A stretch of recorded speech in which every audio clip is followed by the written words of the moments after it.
mentioned, but also the welcome being gathering on behalf of our reviews for the we are aware that for the new different songs, like for education and I'm trying to speak up if you are also of course we see grace and other stuff those are the kind of things that we come up natural and but honestly we're more selective the things that we think is a close like this is that you're finding the society and for me which is the initial often related to the one something like the one that we ultimately will really consider to solve. Part of the person is using a person in the country has stated in influence where don't trust the outcome of the issue. And no one wants to actually the case because we know what happens when the opposite falls. We no longer have the mechanism to allow the quality of governments and units that they get. The other is a little to this country that is taking on with it. And a lot of it relies on the top version of the IEC way.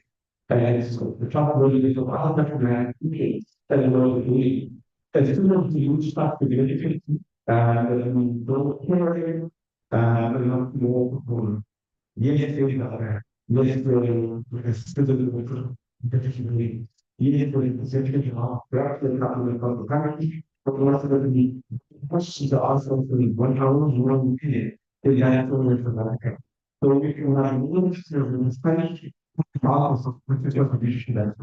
And so hopefully, those ones that say will help me get a license to and even out of the official minutes so that they will have when you will tanks meeting the studies every year of presentation of talks like the talk because nothing to make sense with when school was we when we get to now, for the law of physics, no fundamentally, you have what is necessary. If those findings of physics or knowledge, the most amount of the most well, and you have a further experience.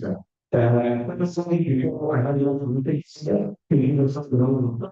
Taking the question, you can you know, how many people should be involved in it? Physics, you know, about 50 years, but oh, that's right. Looks like Simon Fusions. I was just a good one. So we just have a only person in the more by me. Me is done me. I'm very glad to finish it. How many years? If we go on to the I told you one, one, trying to figure out how I can reach you. Is there anyone who comes morning with a red pay? Please take your head. If you want to be morning with the pay, bring your hands. No. Okay. No.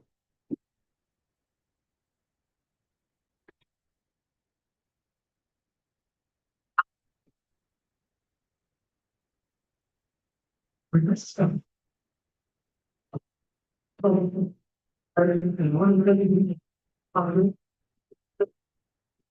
are you? I don't know. If that's going to very good for you, or don't you just be doing for that time, and it's very good. Now I'm going to go to the best to school. Because when I do that, right? When I become down, when I come south, so wow. But when I bring about point, our heads and our lungs, right? So the is come once, 5 to 7 seconds. Come to our nice. Come to it's living. That's it. It will go down. It's Whether there's a question, I'm from the job, you know, anyway, life, things, then you'll bring lifetime.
So if you are comfortable, if you have a fancy path, your future, there's no right easier figure to there's no practice, it's eventually info the impact.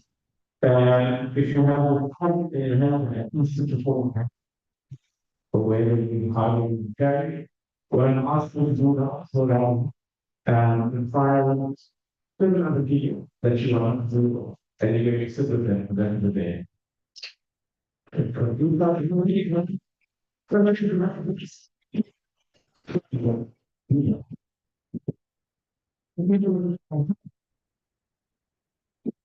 Well,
I should mention and now the really far my I mean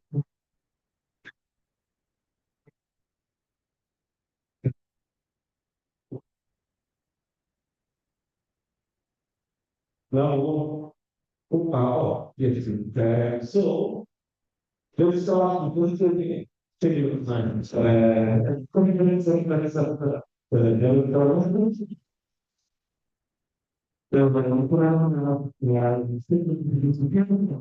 usually the guy who handled the book, well, it's only a technology, so why you don't questo è una lavoro di altri da lavorare di solito e si lavora di divisa la possibilità di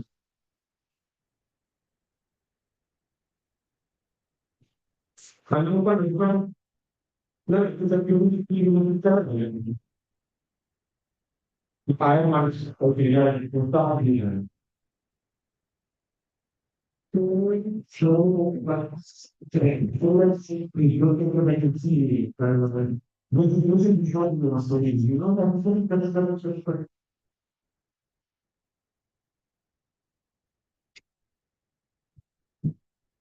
noi non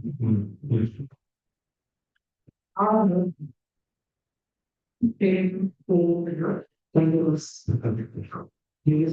isso regularly to do commercial. So the reason why they have today's calls, they want to go back into their communities, say that they have assured them that the evaluation process will be fair and that there will be teachers with integrity. So that's one of the main reasons why they are here and are participating in the service. Thank you very much, sir. Yourself, you are pretty environment. Why don't you feel the importance of the authority that's closer to the someone who works is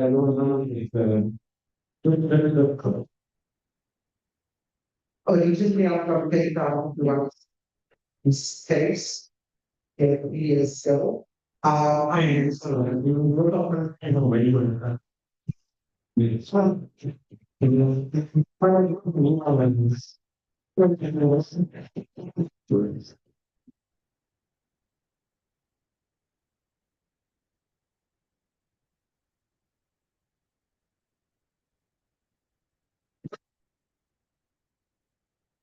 it's really hard.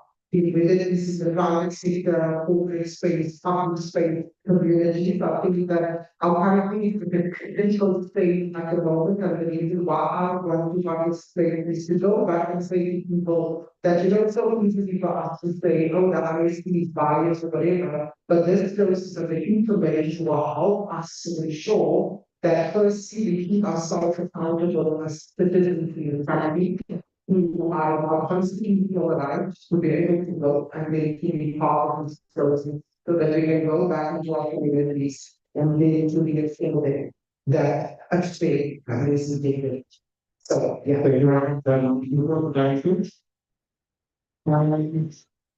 então, provavelmente, muitos teriam so, but the levels figure if you resolve the question, probably your level of particular becomes really the underline whatever is the thing of the strategy today. We are social. So if you study and work and you feel you know, you're talking about but when you're trying to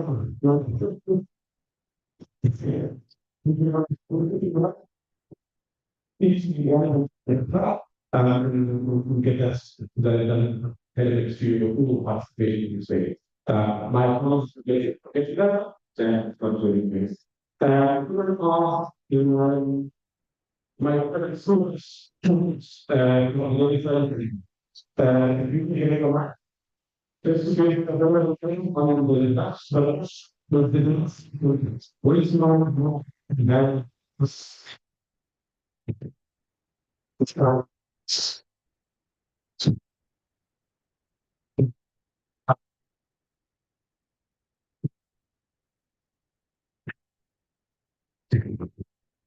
and this is me. Um, and flags that are some observers that the majority want to make a difference in the world that they live in, the spaces that they live in. Commitment to or under being with some of the leaders who said their lives. We've got about 10 people that are registered as observers, and we focus on getting access to voting and opportunities that every other citizen had, particularly you want to make the real people, the homeless people in Durban and those in the white. So there are some of them that are here. Good luck in finding them, talk with them, and that's how we do it.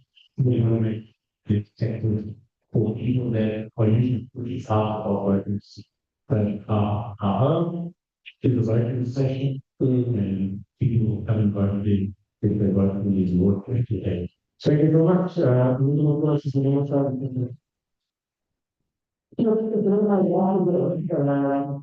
So sometimes we think about as people who don't have the physical means, and we have the only problems we used to reduce the dollars. I don't think there was a family and a movie or a house that is full, but ultimately, working on the movie of the ass is easier to understand. So the people of Wall Street is working on the constant of disease. The stress that I'm going to the desire is there, is also the other part of the Chelsea. So when we speak about the interested in inside, we deal working, and the another is our service, who might might be more like somewhere conclusions. Particularly, even in house. So the most usual house, the sort of rights to representing, will be both offices of the family. If you give it to that's it. What we're going to help you do. Looking now, go to, we are listening, I think we have a city, from the legal, se non parliamo male, si vede della sono via. Allora, le bambine che vanno a bambini. Sono messo in domanda. Ok, nella la io dico c'è un attimo di settimane. Yeah, good morning. One of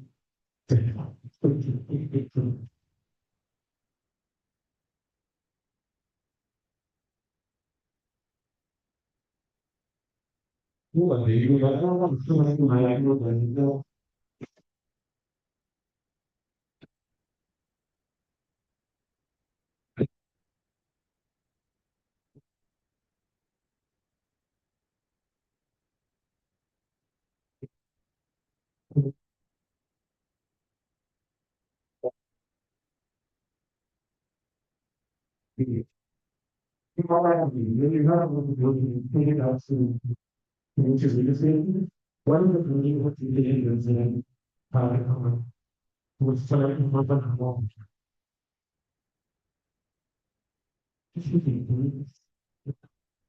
That's the they are doing more of that. I don't know. Right. People. The little, the little minor, the little, what's it?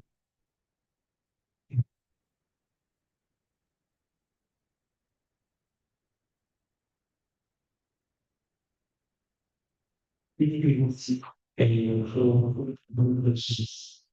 so, if you would see the information is of course, if I had a single style with 9 so this is skateboard, this is lost. All right, thank you very much. So you're welcome to quite being welcome. So there's a little time here, there's a lot of people. because you see you do have some of your students showing on the team, young ladies that are not learning very big. And what I'm going to have is one of social media.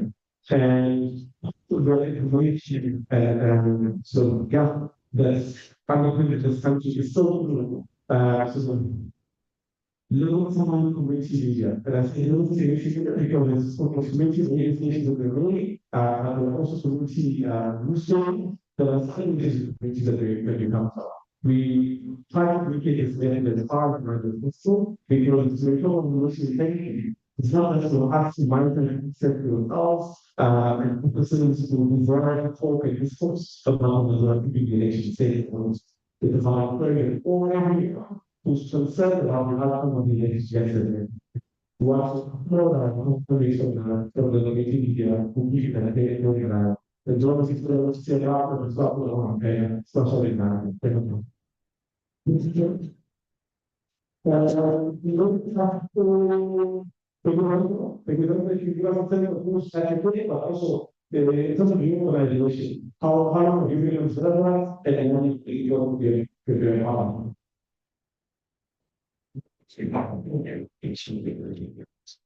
Semua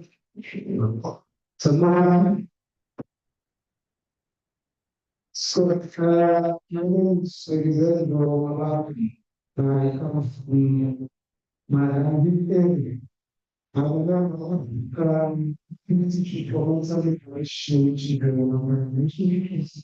malam itu, you can test to make sure that you know,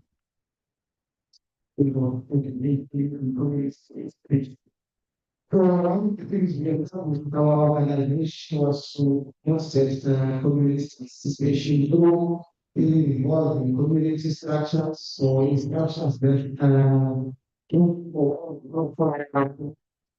text in the we said that and yeah, but also on notices. After the we are already stop the growing installations of the centers with police and weapons are continuing between observers. The relationship that out of the revelation that we can come out to the act of communities of another commission, they realize that there's so much more corruption in the community in one understanding. So the first step for them to be involved in themselves will be of revelation before that we can study them in us and keep them for everybody. And what I want to know is it was the first step and the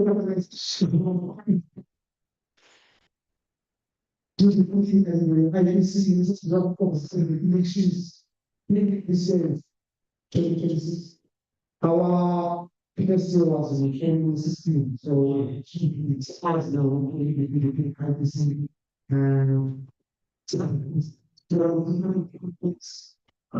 technology. Technology is very that every day the technology about the opportunities definitely go on. There are no and so yes, and I don't think you should not do this. Again,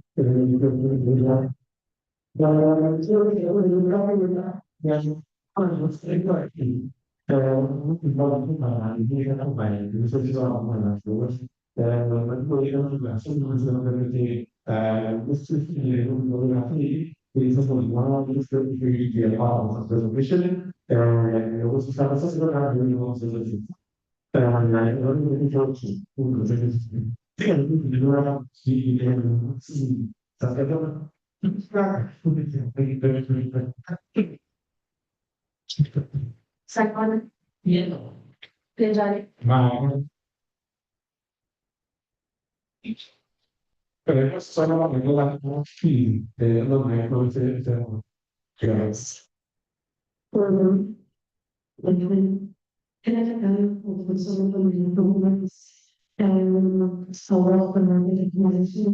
or the installation is to visit to do your handwork. So this will we have taken a little amount of the schools several say still working it was to set up and yeah, almost even the fun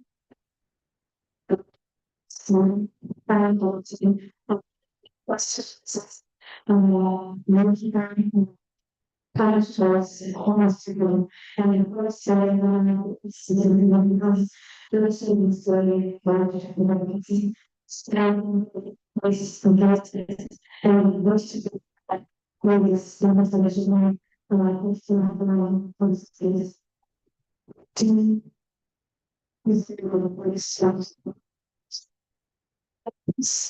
um,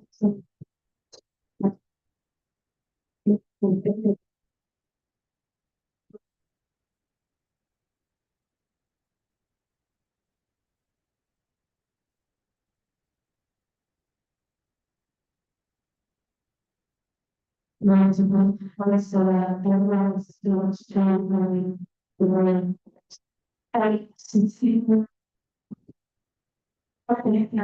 say so is around for community say since it is not whether with one and I was that nice and I want to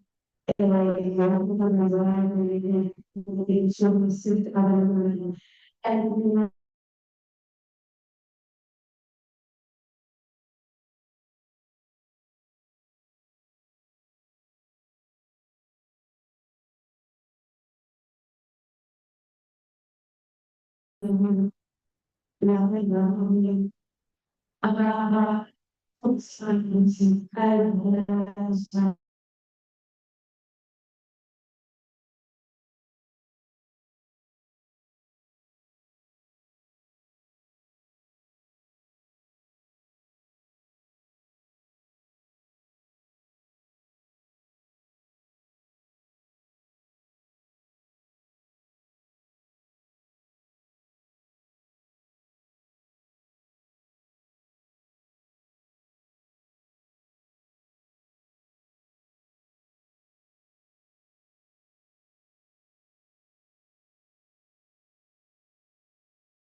people who works at the AMC call center as well. And he was saying that he wants to come and observe and make sure that everything is done deliberately as well. So, really thank you again for having us. Thank you very much, Rory. So, I don't know my opinion, but we're almost introduction of our learning. We're going to go into the very high gear, which is very extensive. But because I don't know if you really learning in the license T, we'll give you about 40 minutes to just have a walking break, then a coffee come up inside, then we'll start on the significant and have a reason. I think you really don't, so we'll start on learning.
I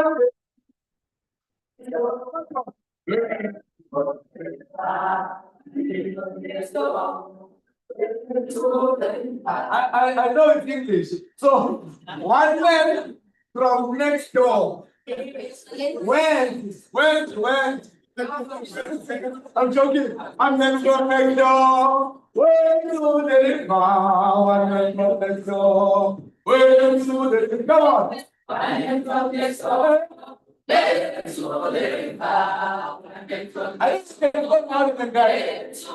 What man? One man from next door.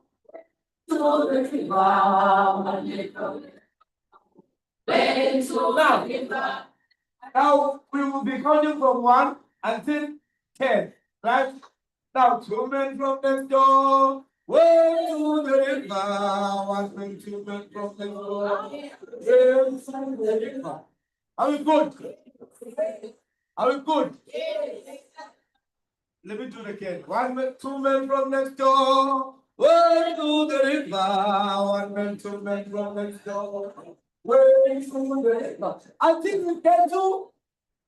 Are we good? And if you are not singing, I am going to come to your table and look at you in the eyes and say, sing.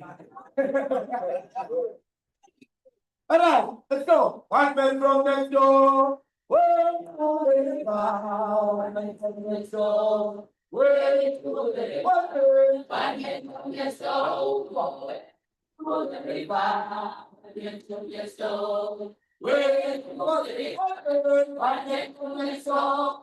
Way to the river. 1 man from next door. Way to the river. 2 men from next door.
Thank you very much. Thank you very much, Superior. So, mathematically, if you compound all of those numbers, how many do we get? How many find people's votes on election day, you know? Now, thank you very much, Superior. And of course, part of what I tried when I sort of do sessions of this nature is to ensure that we show each other our talent, and ultimately the stakeholders that we've done a lot of work with over the years are starting to pick up where they are best placed in programs. So I told you earlier that I'm not good at. So I'll always make sure that I do show our colleagues who have capacity to those spaces, and they'll be the ones who are leading those sessions. Part of that then, in collaborating and building institutions and partnerships, is introducing our next colleague who's going to be presenting as someone who wears multiple hats, and going to be presenting the next round of engagement is Utabile Nduli. Utabile Nduli is Unigi. So she's engaged with the IEC through the Municipal Outreach Coordinator Program. As you know, there needs to be people engaged in the communities who are doing this significant part of work. She's with the DDP and through our comms department and done strategic comms in association and partnership with Ustabiso. She does a lot of work as well with activating through the GOYN, so it GOYN, it's important to put that sort of GOYN for the Nalabo. Ukabuga Everest, and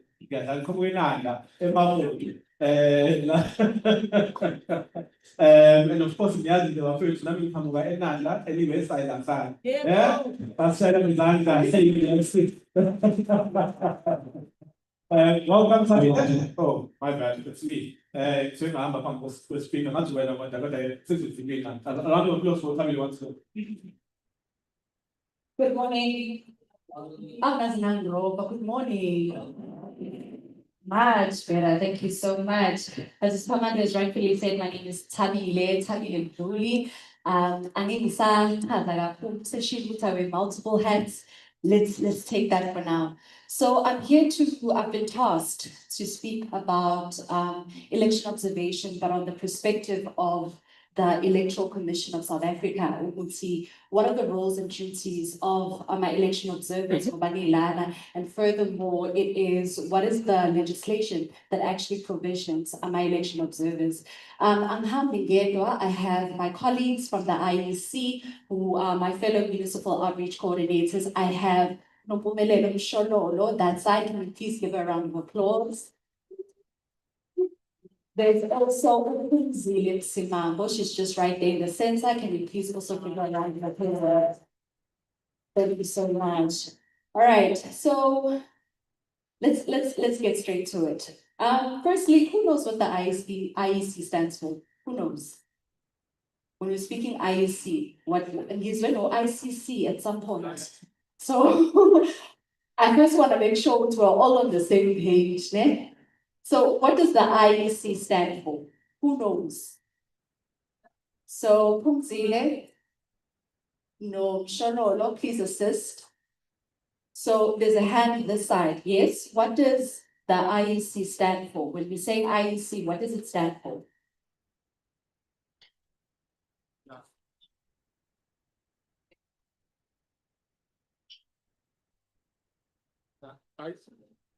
IEC stands for International Electoral Commission.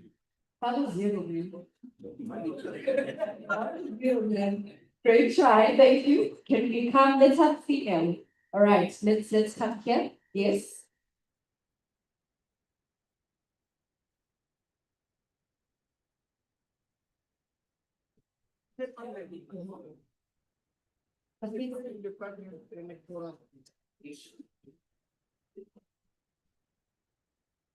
Yes.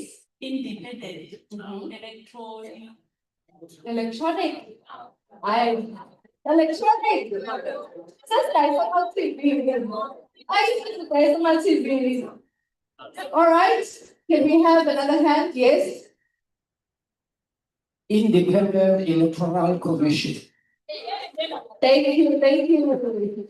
So as part of answering, to bribe you to answer, we're also giving you sweets. So the gentleman in the front also got sweets. So I'm trying to bribe you to answer my questions. Thank you so much. All right, so when are the elections held this year? When are the elections held this year? The first hand was right there. First hand, yes? 6. 0. How was zero, man? Let's go to this table. Shalom, yes?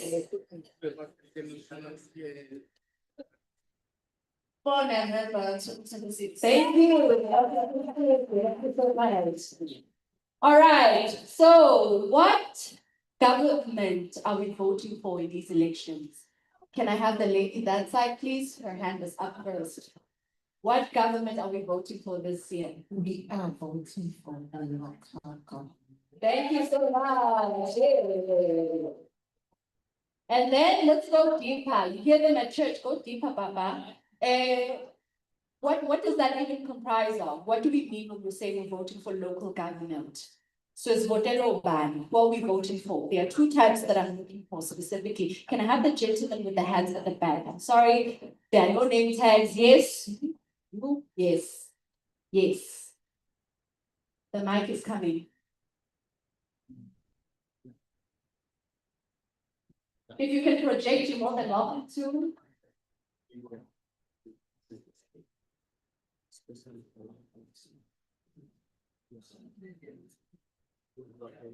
Try. Yes.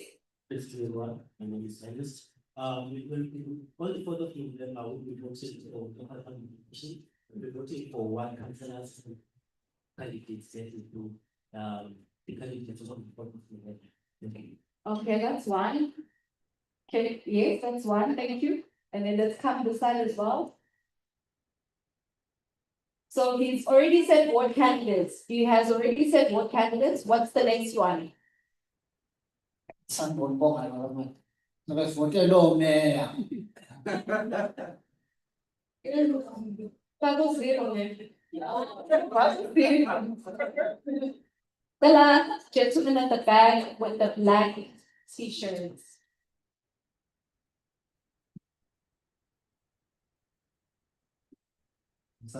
Diego.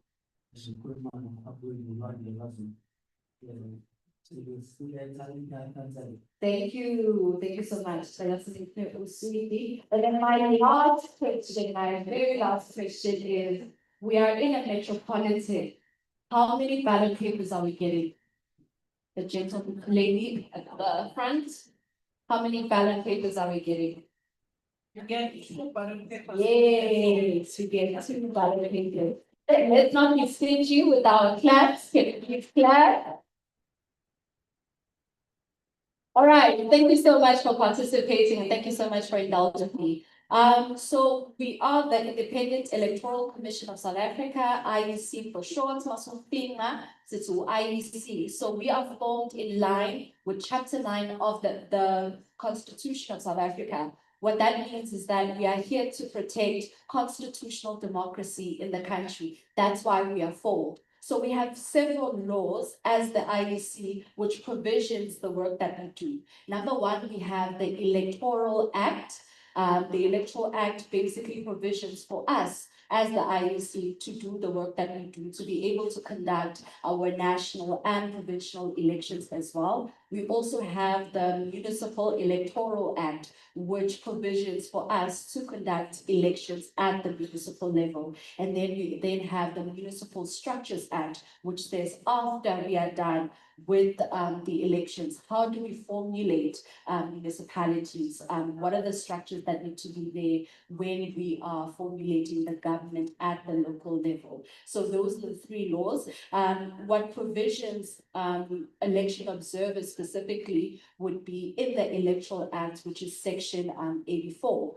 But we'll get to that in just a little bit. So we mentioned just a bit that this year it's the local government elections here in South Africa, which means that we'll be voting for our ward candidates, number 1. And then number 2, we'll also be voting for our PR candidates, right?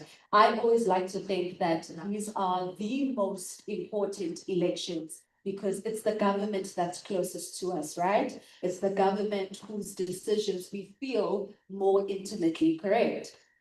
When we look at why people don't vote in general, it would be service delivery issues that come or stem from local government. And we've mentioned that this year we'll be receiving 2 ballot papers because we are in a metropolitan municipality.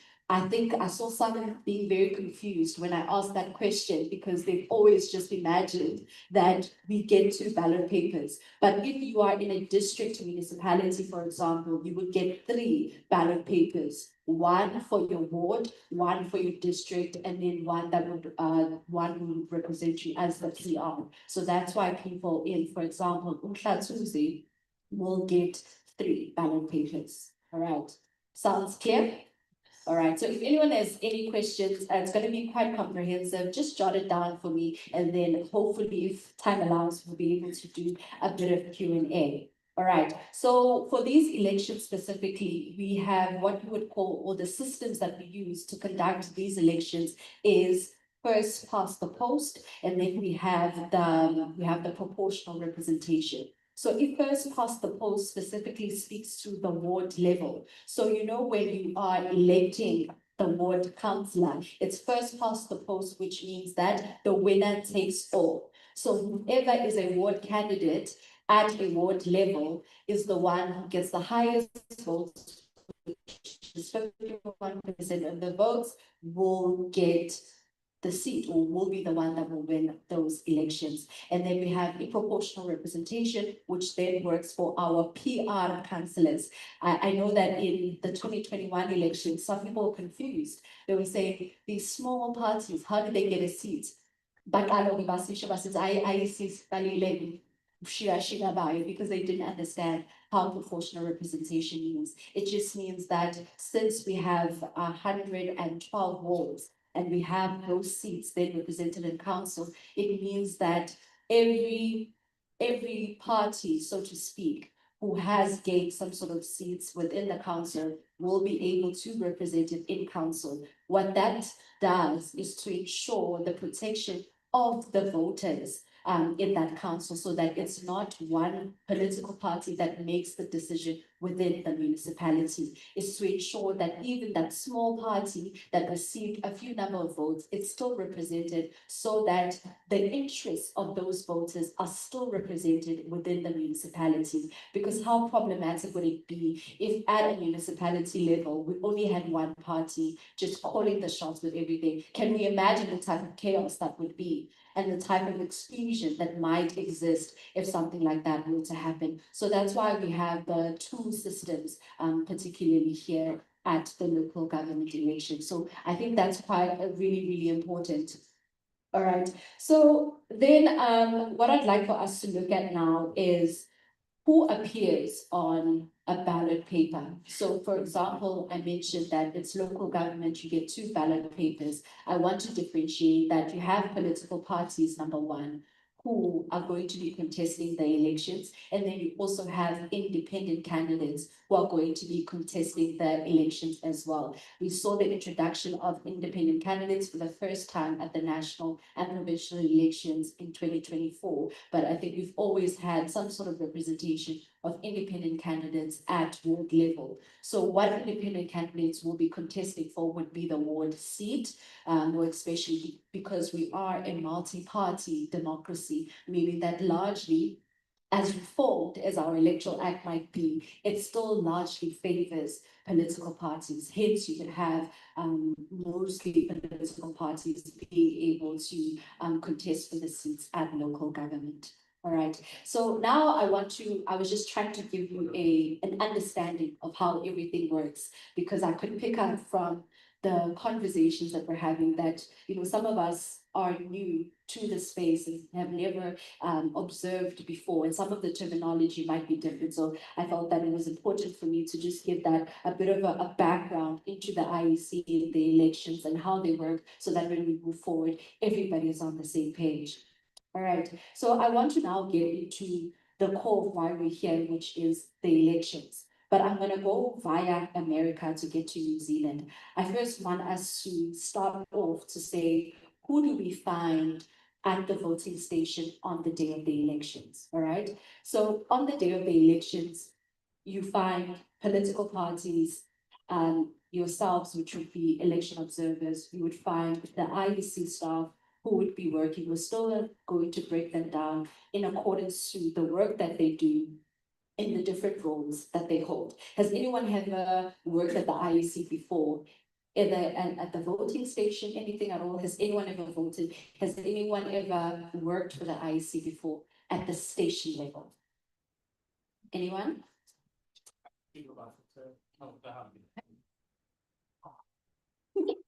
Okay, we have a few people in the room that have worked at the station level at the IEC. Cool, but not a lot of people have. So is it true to say that the people that I'm seeing here have only experienced the IEC or have experienced elections from a voter's perspective?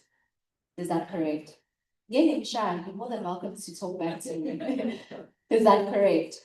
Yes, all right. So I think it's important then for us to just outline that we have different types of stations at the IEC on the day of the election. So you would have what we would call voting stations, where one voting district goes and votes in that particular station. It could be a school, it could be a tent, it could be a church even, but you would have one voting district that would vote in that particular venue. Then most commonly, what we also have here in Italy is voting centers. Have you ever heard of voting centers? Okay, who knows what a voting center is? Umzile, please be close by with my sweets. Yes? Voting center is a huge voting station which is subdivided. Can be two or three, depending on the number of registered voters.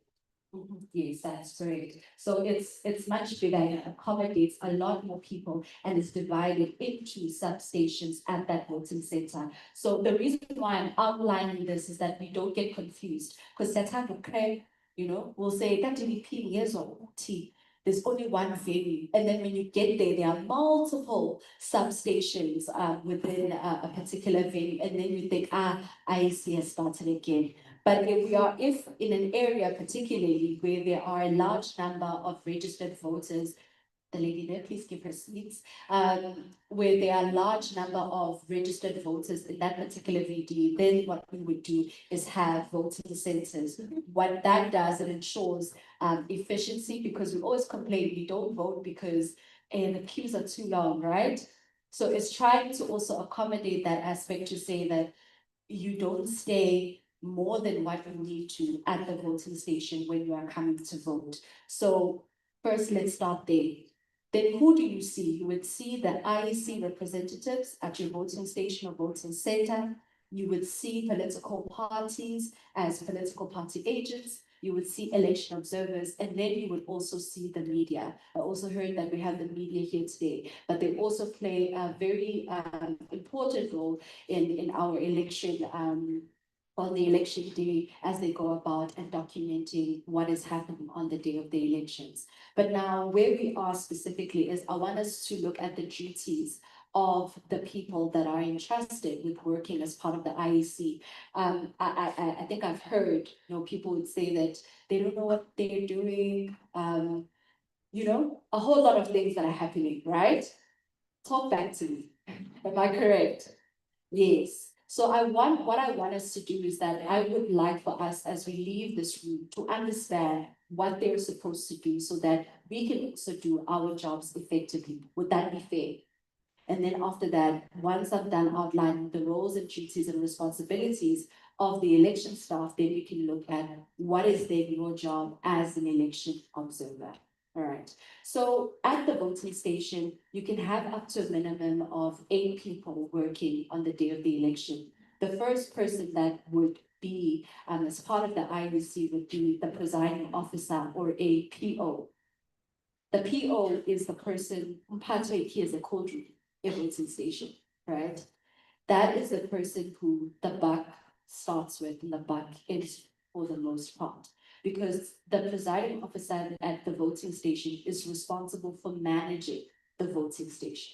It's responsible for ensuring that the staff is there on time, that the voting station opens on time, and all the issues that or any complaints that might happen during the day of the election, they're the ones that are able to coordinate and deal with those issues.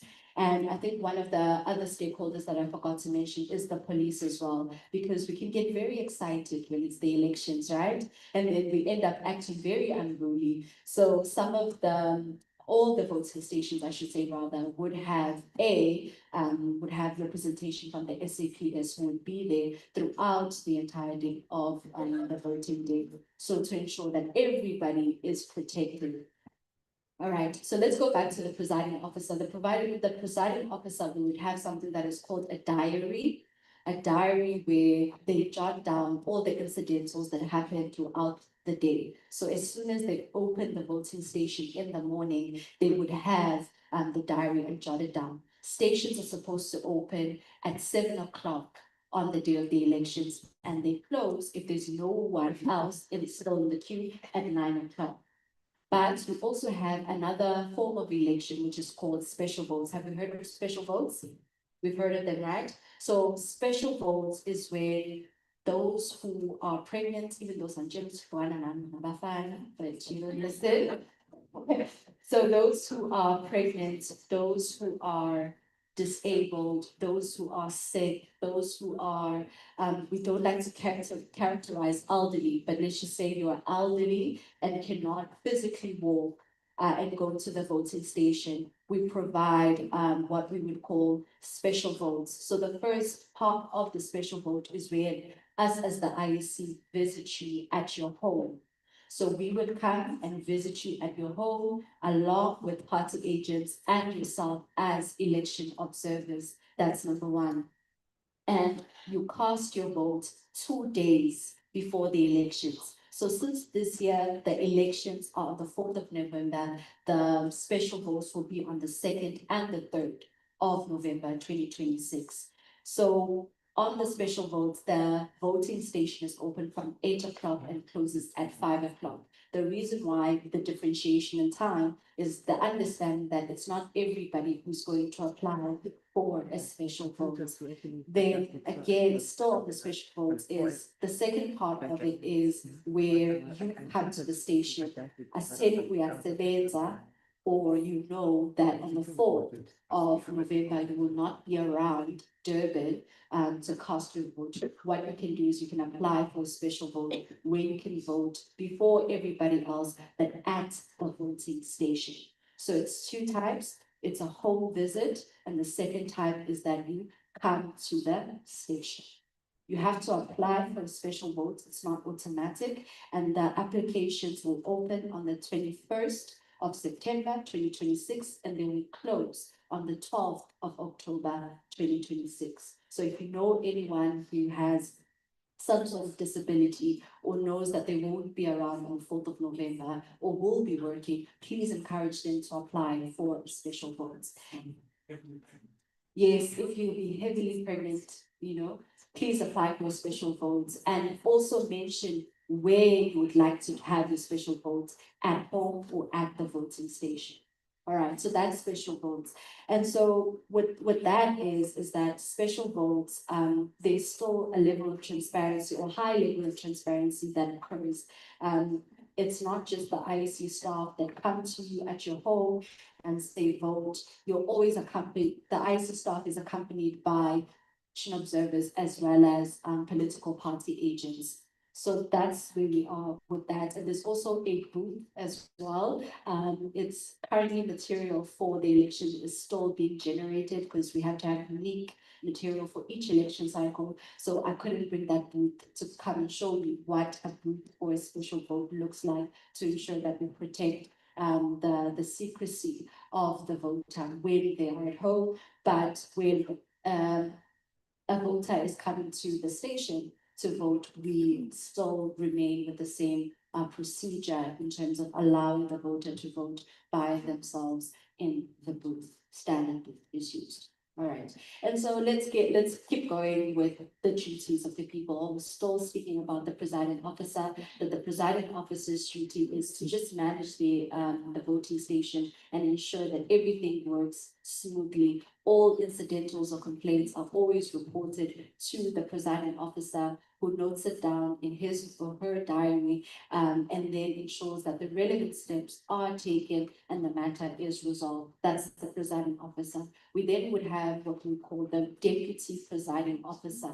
The deputy presiding officer usekela ka PO. What that does is that, for example, let's just say there is a voting center, then you have substations. What happens is that the DPO would then be working in the other stations or substations, I should say, and the PO would be working in one of the main stations as well. Is to always ensure that there is some sort of leadership, accountable leadership that is present within the station or substation. So if the PO, for example, is still busy with one matter, the DPO can then be able to handle matters. So the duties of a DPO as well as a PO are very similar, but the only differentiation that would be is that the PO gets the final stamp in terms of what decisions are made. So a PO, even if they receive a DPO, even if they do receive complaints, they have to escalate it to a PO. I understand it's a lot of information, but we need to get through it. And then, as also a part of the staff, you would have is a person which is called a voters roll officer. So a voters roll officer is, you know how when you're registering for the to participate in the elections, we have something which is called the voters roll. So each VD ward gets voters roll. The job of the voters roll is to ensure that everybody that is registered to vote in that particular VD is there and is represented. Now, the voters roll officer, and this is mandated within the Constitution of South Africa, is that when an individual comes in, presents their ID to say, I'm so and so, I'm here to cast my vote, they have to look for that individual within the voters roll and cross it out. That's the point that I want to highlight, is that it is mandated within the Constitution that a person's name who is found on that voters roll must be crossed out. I hope you're already thinking and already thinking about the voting station and what things you have to look out for when you're there at the station. Is it connecting? Is the data connecting? I hope it is. So it's mandated within the Constitution that an individual must be crossed out. Once they've presented their ID, we find them in that particular VD, we find them on the voters roll, their name has to be crossed out. That is the duty of the voters roll officer. Then we would have Pumzile, I can't see you. Yes, can we please have the VMD as well?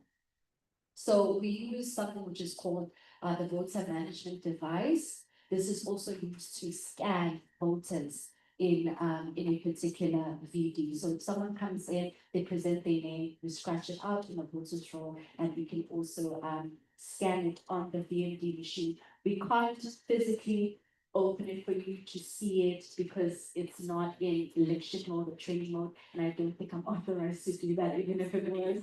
But I just wanted to show you, can you hold it up so that they can see it? Pumzile, can you please hold it up and just turn so that they see it? This is what we use on the day of the elections, which is the voters, which is the VAP machine. It also comes fully packed with the voters roll of that particular VD, so that an individual who comes in is scanned and so that they can be crossed out. What the VAP also does, it takes them as voted, which is very important. It takes them as voted. So someone who comes through will have to go via the voters roll, via the VFD, and then to the ACAP, but we'll get to that in a minute. Yes? Is it still being barcode ID as well as the smart card? Yes, yes. So you can bring your green barcoded ID or your smart card. If you've lost it for whatever reason, you can bring a temporary identification document or certificate from the Home Affairs. That's the only thing we are going to accept. No driver's license for Siani, no student cards, and it will only just take driver's license. It will only take, your ID, green barcoded, your smart card, or a temporary identification certificate. Those are the only things we'll take. All right, let's keep going. And then the VFD machine takes the individual off as voted. So even if they were to go somewhere else, the izomxelela ukuthi lo usevotile already. And then we move on to what we then would call the Inca. Do you know the person, the Inca? Who's voted before? Anyone who's voted? Yes, yes. Abanye benu bancane noma participate angazi. So many people who haven't voted before. Okay. So the Inca has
So which voting district are we in? And then it has the ward number. And then it would have the ballot box sequence, meaning that if a lot of people are coming to a voting station, you might end up using more than one ballot box, correct? So this could be 3 of 10, for example.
As well, in which the ballot box gets sealed with. Once it is sealed with and stored on the side, it is advisable that as observers, you take note of that sequence as well, so that again, when it's time to reconcile, we're now counting, we're now not taking boxes from elsewhere and formulating and making them part of the counting. All right, and then the voter leaves the voting station. Thank you, goodbye.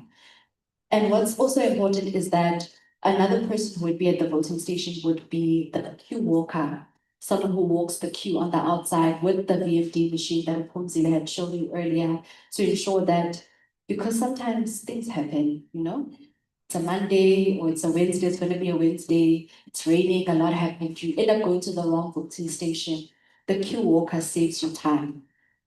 Saves you time by saying that, checks you while you're in the queue. Are you in the correct VD? Are you at the correct station? And then they're able to send you away before it gets too late. So you don't stay in the queue for an hour only to find that you're not even supposed to be here. And then afterwards, also, let's just say someone is pregnant and didn't apply for a special vote for whatever reason, then they also prioritize people with disabilities, or elderly as well, to bring them to the front of the queue so that they are able to vote. All right. And so I also want to just highlight some of the issues that you might encounter at the voting station, just to preempt you. Some of the issues that you might encounter at the voting station is that since it's local government, you can only vote where you are registered. Vote where you are registered. For example, I am registered to vote Wakiga Primary School in. So that means I have to vote Wakiga. It's very different from 2024 elections where an individual could apply for a section 24A to say, I am not going to be Wakiga for that when you're down there. This time around, we don't have section 24A, you vote where you are registered. So some of the issues that you might encounter, you might see, is people who come from different VDs being turned away. Earlier this year, there was a huge kerfuffle with the Municipal Demarcation Board. Have any of you heard of that animal before? You've heard of it? So the Municipal Demarcation Board is responsible for ward demarcations. So in a metropolitan, I believe, each ward is supposed to comprise of 30,000 to 18,000 residences. It goes smaller for if you're in like a rural area. So what they do is there has to be a threshold of 5% more or 5% less. If that threshold either decreases or even increases, what happens is we have to now redo the wards. Have you heard? We have a new ward, which is Ward 112, which is me. We have a new ward, Ward 112. Before, we had 111 wards. Did you know that? And then now we have 112 wards. Because of the municipal demarcation, a new ward had to be created. So what issues that you might foresee is people who might have not known that they've moved to a different ward. So I'm just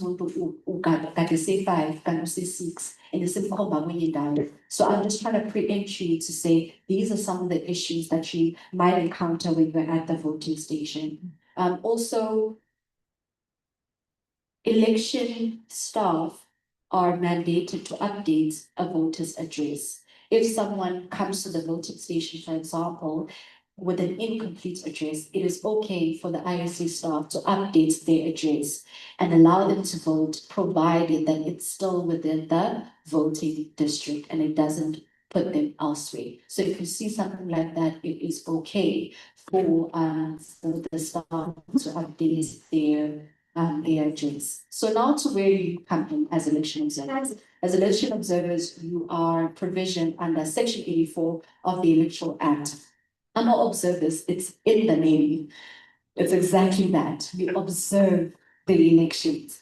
And why this is so important to have election observers is because we need to have an independent third body that has no sort of interest or stake in the elections that they would do something to influence. That is why election observers is so important. We have different types of observers, or different groups can have observers, which is civil society, which is us here. You also have the private sector, but you can also have international observers as well. I just can't remember, Brian, it was on 2024. I remember we had international observers, but from which countries? So SADC had an mission, and we had the EU, the European Union, mission, ECOWAS, which is East Africa, had a mission and generating from the EU process. Okay, so you will be seeing people from other countries. There's like South Africa to also observe our elections as well, is to also strengthen our elections to ensure that they are both free and fair. So where you come in as an observer is that first and foremost, you must be impartial. I know that deep down inside, all of us have that one particular political party or independent candidate that we love, right? Right? No. Someone said no. Clearly. So all of us have a particular political party that we favor in some way, shape, or form. Or an independent candidate. Oxalai is of order, so there is one that you favor at the end of the day. And so what's going to happen is that you have to maintain impartiality, meaning even though you can't now be all of a sudden and trying to sway that the election process or cycle favors your political party. It's important that you are impartial.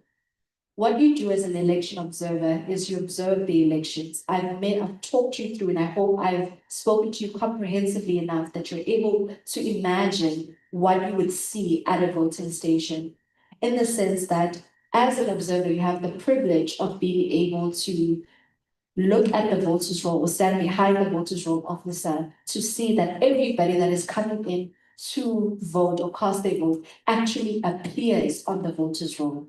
Number two, are people's thumbs getting inked? Are people getting 2 ballot papers, for example?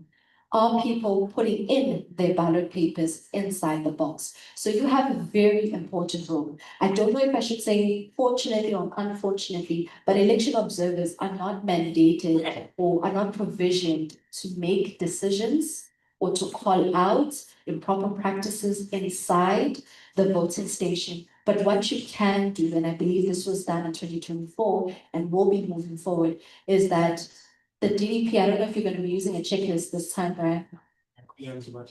Okay, it sounds legit, but there is some sort of reporting mechanism that the DDP will provide you with so that if you do spot any weak or improper practices that are happening within the station, you are then able to document. So eyes must be here, you know, you must document any weak or improper practices that you would see at the voting station. It assists because civil society, more especially the DDP, has the privilege of being able to then, when we reconcile of the elections and we are speaking to stakeholders, we're able to say, this is our election report. This is what we saw in your various VDs taking place. And this is what we saw that was unfair or that was against the Constitution of South Africa. So you play a very, very important role. Your duty is not to say, APO, you're not supposed to be doing that. Why is that person there? That's not the duty. Yours is just to have a look at the entire process to say, is it free and is it fair? All right, which is going to be very different from political party agents. Party agents have conflict management or resolutions where they can actually call objections inside the voting station, which is very different from observers. So it's also to look at how are those complaints or conflicts being handled within the voting station. Is the IEC favoring a particular political party, or is it being impartial to all the issues that are being brought to them at the voting station? Yours is impartiality and documenting at the voting station to ensure that everything is vote free and fair. Your conduct, impartiality at all points in time. I think I've covered all my points that I wanted to talk to you about today, unless we have any questions, or Brian, if you feel like I've left anything out. Not yet. Okay. Okay, no questions yet. But that is it from me in terms of the work that you expect to do at the voting station. I just want to emphasize how important your role is as observers. You're there to really enforce the integrity of our elections and ensure that when the elections are proclaimed, they are both free and fair. Thank you so much. Please, I know you still have questions, Tabile, on behalf of the IEC still here. I just want to do a quick presentation prior, the Q&A. We have Shakes come on quickly, just for 2 minutes, and then we'll move along to the next presentation.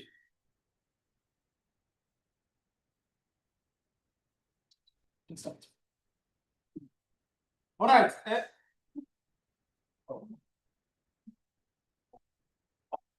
Am I okay? Thank you. Is Tyler? Please stand up. Yeah.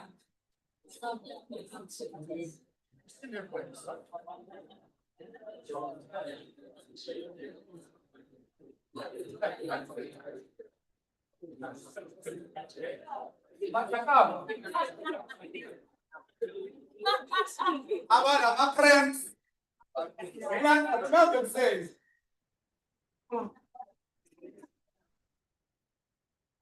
This morning I've got a qualification. So I hate people. Yeah, friends, I will hate you. Right? You have knee problems, I will heal you. You have pain, you're feeling pain somewhere, I will heal you. Right? How many of you here are drivers? You are a driver. When I say driver, I mean you are authorized. Person, guys, is steering wheel. You are right. All right.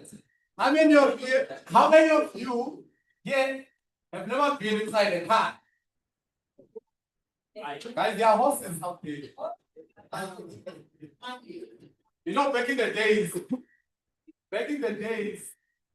a poor person will identify them by having a horse, and a rich person will identify them by having a car. Nowadays, the rich person owns a horse.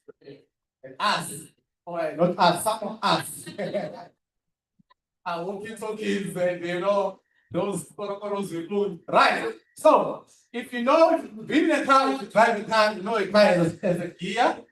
And in South Africa, a standard car is 5 gears. When I say 5 gears, those who don't drive, I don't mean gears like gear levers. It means the gear can change from 1 to 5. Are you clear? Right.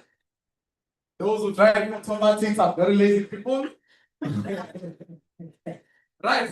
So a standard car has 5 gears. Depending on the speed you're driving on, you change the gear to accommodate the speed you want to drive. Right? A car goes up, a car goes down, a car turns left, and a car turns right. Right? So if you don't drive, by the time we finish today, you will be a good driver. Right? You will be able to drive in all directions in different surfaces. Right? So when you change gear, you change from 1 to 5. Right? You say your gear out loud. 1, 2, 3, 4, 5. Now, because some of you can't drive, I'll be an instructor and teach you how to drive.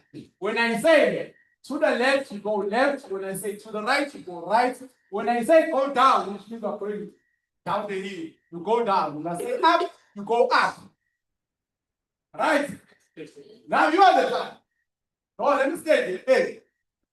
Right? What should I say about me? Right? Can everyone see me?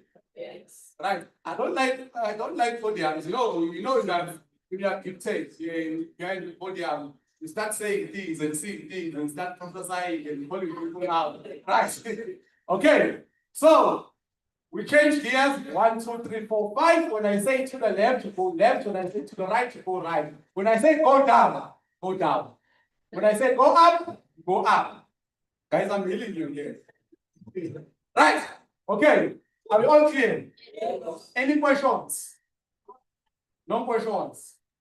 No questions. All right. Okay. 1, 2, 3, 4. Let's go. 1, 2, 3, 4, 5. Guys, I want to see people changing gears. Okay. 1, 2, 3, go. 1, 2, 3, 4, 5. To the left. To the right. Go down. All right. Okay, let's go. 1, 2, 3. 1, 2, 3, 4, 5. Hold on. To the left. To the right. Go down. 1, 2, 3, 4, 5. Hold on. To the left. To the right. Go down. 1, 2, 3, 4. Hold on. To the left. To the right. Go up. Right. Guys, when I say go down, you don't say go down. You say to the left, you say to the left. Right. This is your right there. Right. Okay. Let's go. 1, 2, 3, go. 1, 2, 3, 4, 5. Hold on. To the left. To the right. Go down. 1, 2, 3, 4, 5. Hold on. To the left. To the right. Go up. 1, 2, 3, 4, 5. Hold on. To the left. To the right. Go down. 1, 2, 3, 4, 5. Hold on. To the left. To the right. Go down. 1, 2, 3, 4, 5. Hold on. To the left. To the right. Go down. 1, 2, 3, 4, 5. Hold on. To the left. To the right. Go up. 1, 2, 3, 4, 5. Hold on. To the left. To the right. Go down. 1, 2, 3, 4, 5. Hold on. To the left. To the right. Go down. 1, 2, 3, 4, 5. Hold on. To the left. To the right. Go up. Keep on. 1, 2, 3, 4, 5. Hold on. To the left. To the right. Go up. 1, 2, 3, 4, 5. Hold on. To the left. To the right. Go up. 1, 2, 3, 4, 5. Hold on. To the left. To the right. Go down. 1, 2, 3, 4, 5. Hold on. To the left. To the right. Go down. 1, 2, 3, 4, 5. To the left. To the right. Go down. 1, 2, 3, 4, 5. Hold on. To the left. To the right. Go up. Thank you. Thank you very much. A round of applause to six. Please give them a round of applause.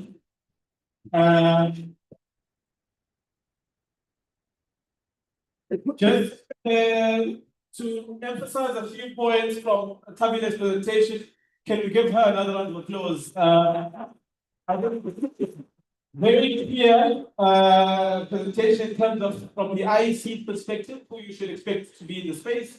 So as you go about your observation process, I see a hand. I will give you a chance to ask a question if you've notarized it even better so that you don't go here and there when I ask you to then ask a question. But ultimately, I just want to confirm a few things from our side as well as the DDP.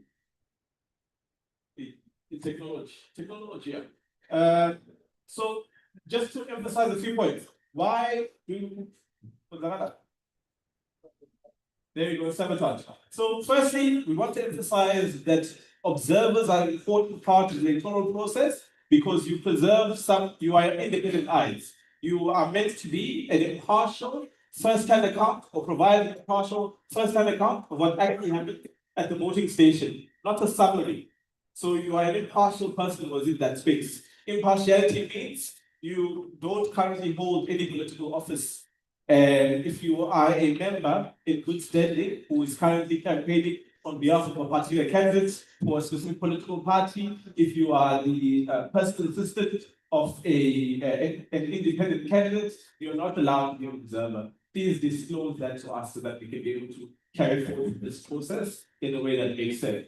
You are inspiring public confidence. So you provide credible observation, which helps voters, parties, and the public trust that the results reflect the will of the election. We've been speaking about this the whole morning, about why it's important to have you inspiring public confidence, not only for greater electoral turnout, but so people don't go to the streets and start saying you saw this ballot box live, IEC,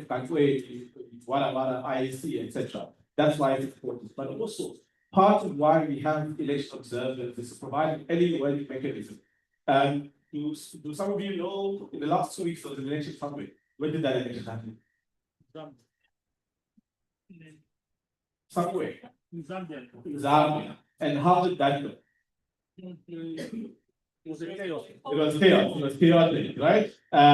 We don't want chaos. We want to prevent chaos. Part of that chaos that happened in Zambia, the extent where some voting stations weren't even allowed to announce or present their results as true because it was happening when vote counting was happening, there was some chaos in the period, some ballots were burned. We don't want it to be happening in our country. So that's why we have you guys, the early warning mechanism. Part of the early warning mechanism is part of why we sort of moved or transitioned from the way in which we used to report before. And our observers used to have checklists that they take with them to the voting station. Those checklists had a set of questions asking you what's happening on the day. And of course, after that, when you're done with that, the following day or whenever, as soon as possible after the election day, you would then send us that checklist. We would collate those things and then we write the report probably a month later. That is not sufficient warning to the IEC or any of the other stakeholders who are involved in convening an election to say actually something needs to be happening. Which is why we've relied quite heavily on some technological ingenuity. A lot of you have smartphones, a lot of you have WhatsApp. What's the most easiest way to try and communicate with each other? First, we started with WhatsApp groups, and we said, please send us pictures, send us a message of what's happening at the voting station. Some of that gets a bit cloudy, it gets a bit messy.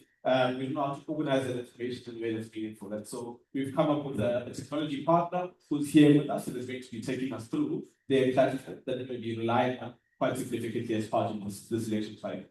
But also to re-emphasize, I'm asking you to what's happening. The next slide, please.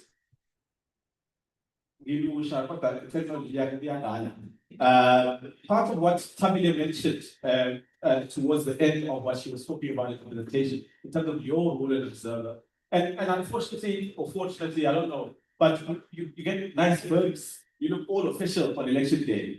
So your uniform looks nice, you got your tag that has all of your details. So when you walk into a station, presiding officers and deputy presiding officers start to get a bit,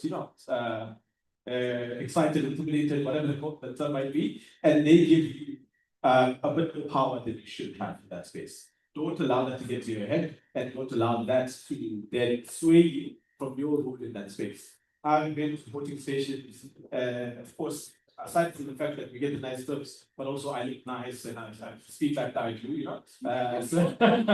so people assume that you're there to observe them doing their job and perhaps potentially either get them fired or hired, whatever the situation might be. So we ask you to keep your ego in check in that space. And in doing so, you won't get yourself into a problem as an observer individually, but also the institution that you are accredited with, either DDP, DNFI, CCDSA, whoever that you're accredited with for the observation, you will get that accreditation report as well. If you, as an observer, misbehave in the space, you also tarnish the reputation of this institution. And as a result, the accreditation might get removed from the institution, and it damages everyone else's ability to be a part of future data conservation missions. So study Mategase and allow that to happen. So what do you do as an observer, and what don't you do as an observer? What you do is you arrive early. Somebody said stations open at 7, but you don't arrive at 7. You arrive at 6. Fun stuff. So you arrive at 6. And 6 is when the briefing from the presiding officer happens generally. Sometimes at 6:30, depends on the nature of things. Sometimes you might arrive at a school and the presiding officer is not necessarily associated with the venue, right? So generally, they would hire a school, for instance. The ISW would be business. So they would hire a school. In hiring the school, they might appoint one of the teachers, someone with the school management team to be the presiding officer, because they have access to keys for the school, right, at the venues. So they will be there early. Sometimes it's not possible to have that situation happen.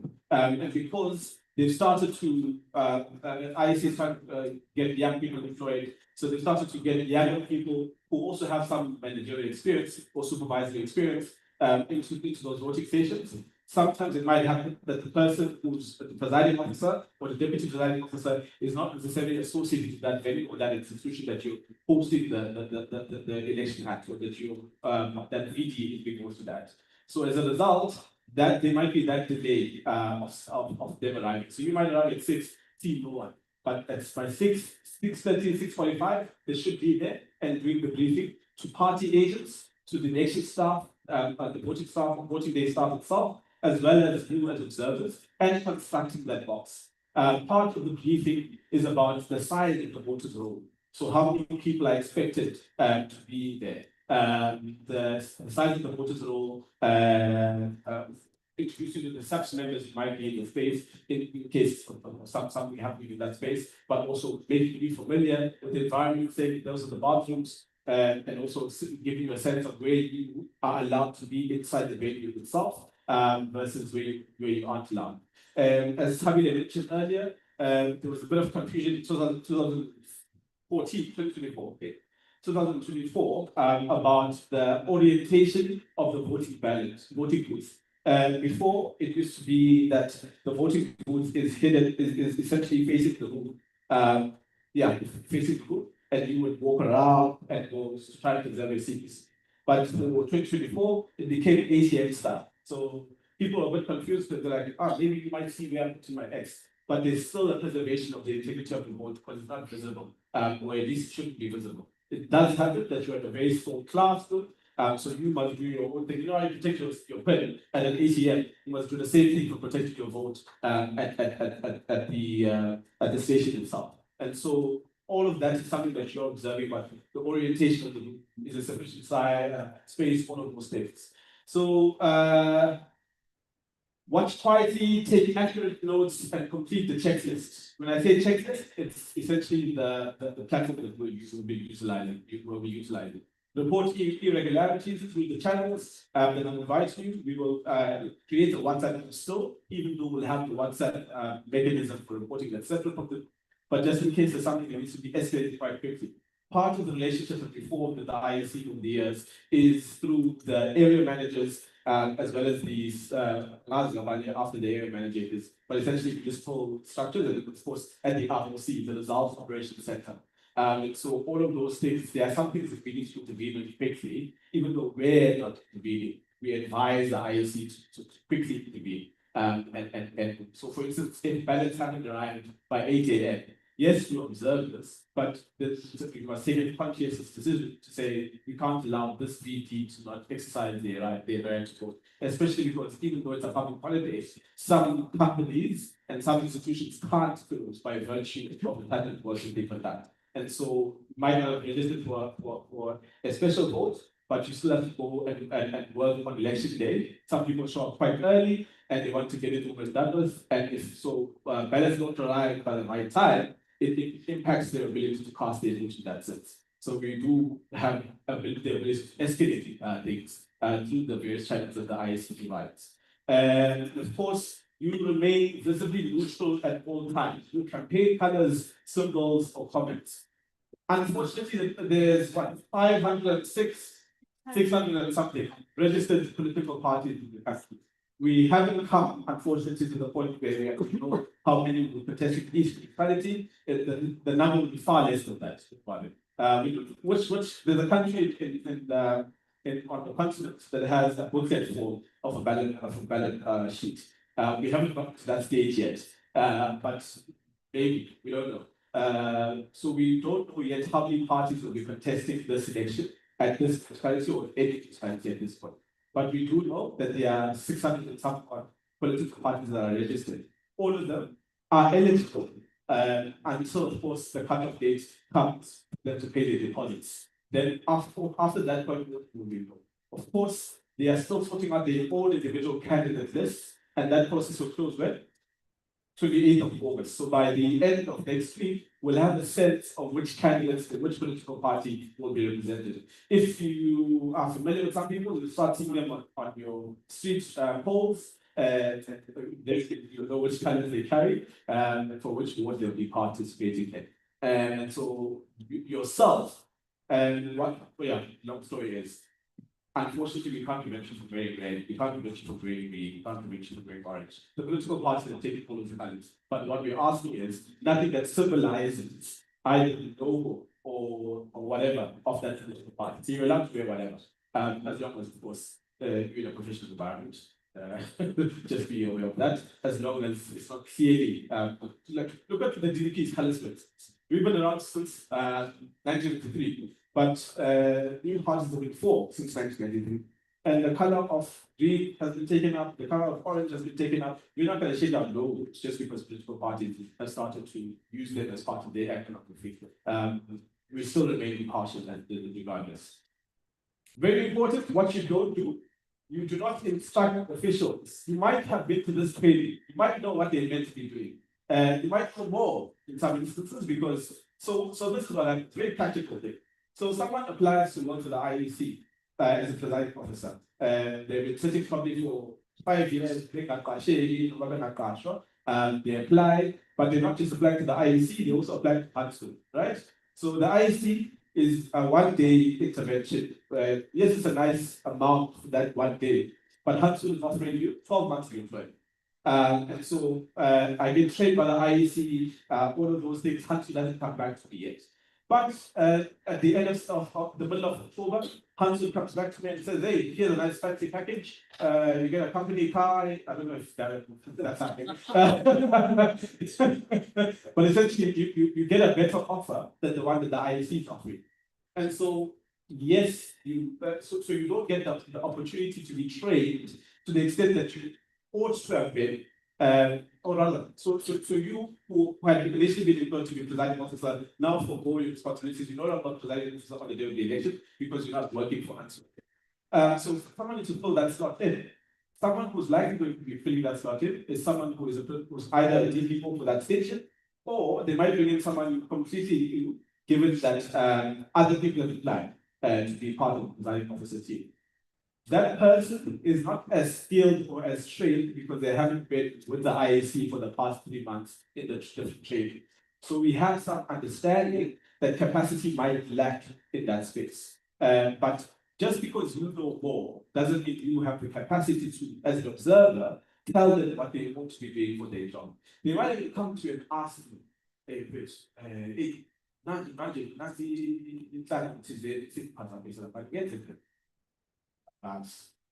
I'm just here to observe. I don't. I'm just here to observe. What do you report from the training? Who's your next line of protocol in terms of the institution, the IC itself? But I am not telling you what to do. For you as an observer, you write that. So and so asked me. So and so asked me. Yeah, the bar basically. Yeah, so and so asked me. I observed on the day of the election that such and such was not adequately trained. We don't know the reasons. The IC then has time and opportunity to provide reasons at a later point. You don't touch ballots, you don't touch ballot boxes or election materials. You do not argue with or challenge officials in the voting station. What you also don't do is argue with or challenge officials who come from political parties, so the party agents. And of course, the people who are regional representatives of the political party who might be coming, even someone like Babos might come to your station, even though he doesn't live there. He will, he'll vote in his voting station, get a nice photo of the media, then he'll come up to Renanda because it's a historical area. John Lamal and as well as Nelson Mandela passed the vote day 1994. Rather, Mandela passed his vote day 1994 and it's named after an ANC stalwart, John Lamal, and so he might want another photo up to that space. And you're there as an election observer.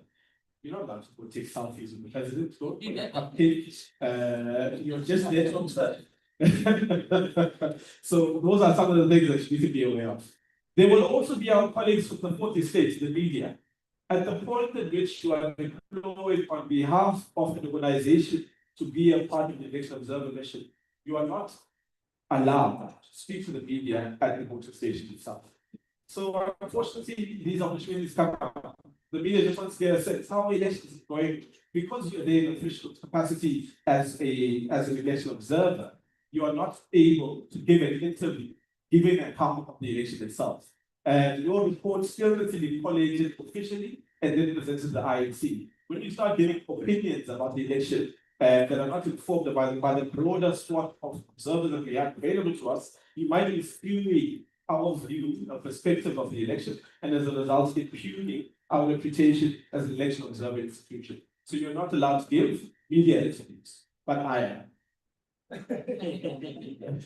so I we can tell me all the things and then I'll tell them. Okay. I'm essentially the head of mission in inverted commas for the observer mission. So all of the information that you have and gather, I'm able to collate and then present it to external stakeholders, including the IEC, SAPS, as well as the media where necessary. But you, as individual observers, are not able to do that. Otherwise, it does impact significantly on the quality of our observation machine. Cool. Now, questions and answers. Sorry, before we get to questions and answers, if there's a huge checklist. If you go through, just keep on going. These are the questions that you have to respond to on election day as part of the observer mission. These questions that I mentioned need to come in a paper document, a checklist. But we are trying to use WhatsApp today. Who doesn't have a WhatsApp enabled phone? That'd be very good. Wonderful. So on that note, before we get to the platform that we'll be utilizing, I'd like to take any questions that you have either for myself or for Tabi then, and then we'll get to shapes in a moment. And Stuart 1, there's another hand here, 2, 3, 4, 5. Please remember your numbers. 6, 7, 8. 2 more. Okay, so we'll stick to 8. No more hands after 8. Okay, you remember your numbers. Who was last to it? No, there's an online community, my brother. When Tabitha gave her presentation, she stopped at the end of voting. Our job doesn't stop there. You've got to stay awake until the next day at 4 o'clock when the results are in. 100%. All the way through. Yes, yes, I will be there and consider to it. Can I just also mention that? So some of you come from the same community or are here with an organization. And the ways in which you prevent fatigue are twofold. Water, so yes, we would like you to observe the whole day. But if you come from an area where there might be 4 of you, who can reach the same DGs, for instance, you can do shifts as part of that. So someone comes in from like 6 a.m. to 10 a.m. and says, we've observed this part of it, and then they hand it to someone else. If you happen to be alone in the VD, think of yourself as well, be considerate of yourself. The main piece that we would like to have clarity on is that around the time of opening specifically, and perhaps a portion of the midday, maybe 2 hours in the midday process, but also to and counting very important parts of it. So give yourself some self-care in and around those spaces. And make sure you drink water and eat. You're not prevented from leaving the water station essentially. But yeah, the students are very good. Tabile, go for it. Am I audible? If my camera on. Is it on? Am I audible? Thank you. Yes, Stuart is very much correct. I just wanted to add additional info to what he was saying. So during the day from 7 up until 9, it's called a voting station. Once we close the voting station, it's no longer a voting station, it is a counting station. Please just be aware that it closes at 9 o'clock, but if there's still a line of people waiting, we cannot close the voting station. It's only after everybody has cast their vote that we can now officially close the voting station and then say it's now a counting station. I'll try to be very quick on what you need to look out for. So throughout that time, you can, I think ISIS staff usually gives like a 30-minute break, but we want to just gather themselves. Before you go. So voting station, counting station. Can't close the voting station until the whole line is finished. How do you know that the line is finished? That the counting of the person who was doing the queue walking must be at the very end, must go with the last person at the queue at 9 p.m. once. That's how you know. Anyone who comes after that point is not allowed. So the queue opens the indicator of who was the last person at that point. Yes, that's correct. Yeah. Thank you. Usually the ISC will give like a 30-minute break or something, try to gather yourself. Then after that, what happens is that it's party agents, it's observers, it's police, ISC staff. Everybody puts their phone away except for the presiding officer. Everyone puts their phone away, any piece of paper, whatever it is, you put that one away. We close the voting station as in we lock it. We must lock the voting station. No one in, no one out. So if we start and we start at 1 o'clock, no one goes in, no one goes out, up until we're done counting. During that time, the presiding officer will be the only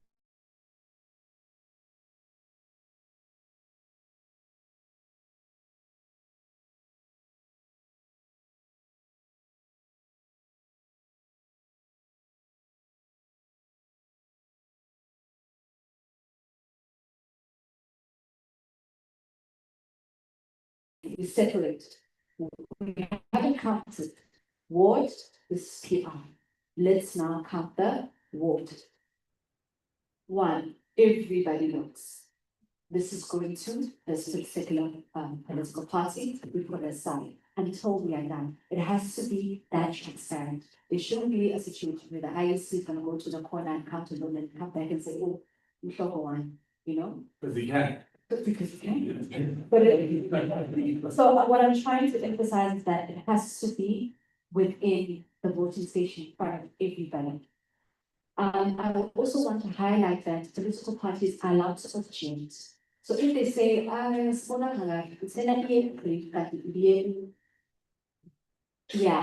chocolate parties, for example, right?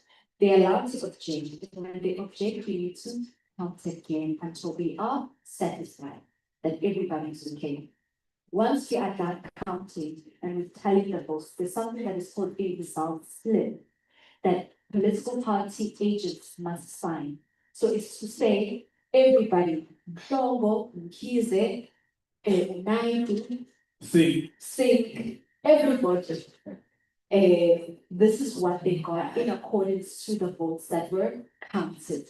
And that number must tally up in accordance to the votes that were used. When that is done, each political party agent must sign the results slip to say, yes, I'm happy. If you are signing the results slip, you are saying, I'm happy, I give consent, the results are free and fair, they are correct. If you don't sign, you're also allowed to sign to say, political party agents can do that. And then you don't sign. And then that matter gets escalated up to the office, which would be the central office or even the provincial office here in Utegui. Why I'm highlighting that is because political parties at the end of an election would say the elections were rigged.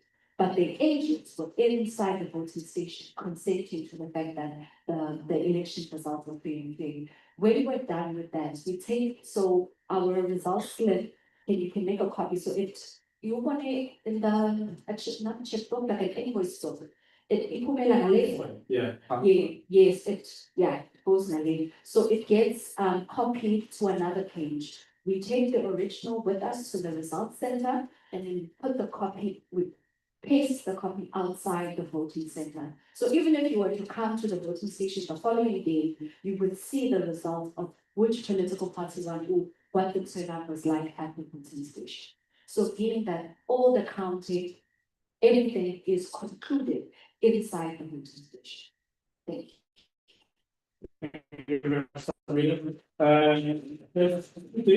When you arrive in the morning, the presiding officer has his diary. You make sure to sign that diary, so that they acknowledge that you were there in that space. And the presiding officer has a diary. When it gets to counting, at the point when they're breaking down and getting ready for counting, part of what you're also noting. So over the course of the day, they close the ballot boxes with a which is a serial number. So you also record the serial number of each of the ballot boxes and make sure at the end, when you are counting, that the ones being opened match the serial numbers that you have. And so even the party agents had the same thing, so that you know these are the boxes that were worked with in this voting station. If anything random comes up, they'll tell you, let's leave that aside for now. And then they'll deal with each other later because it gets quite hectic in the wee hours of the morning when people have no sleep. And they contesting, we all know that they wait time. And so that becomes a bit of a contestation. Yes, number 2. There we go.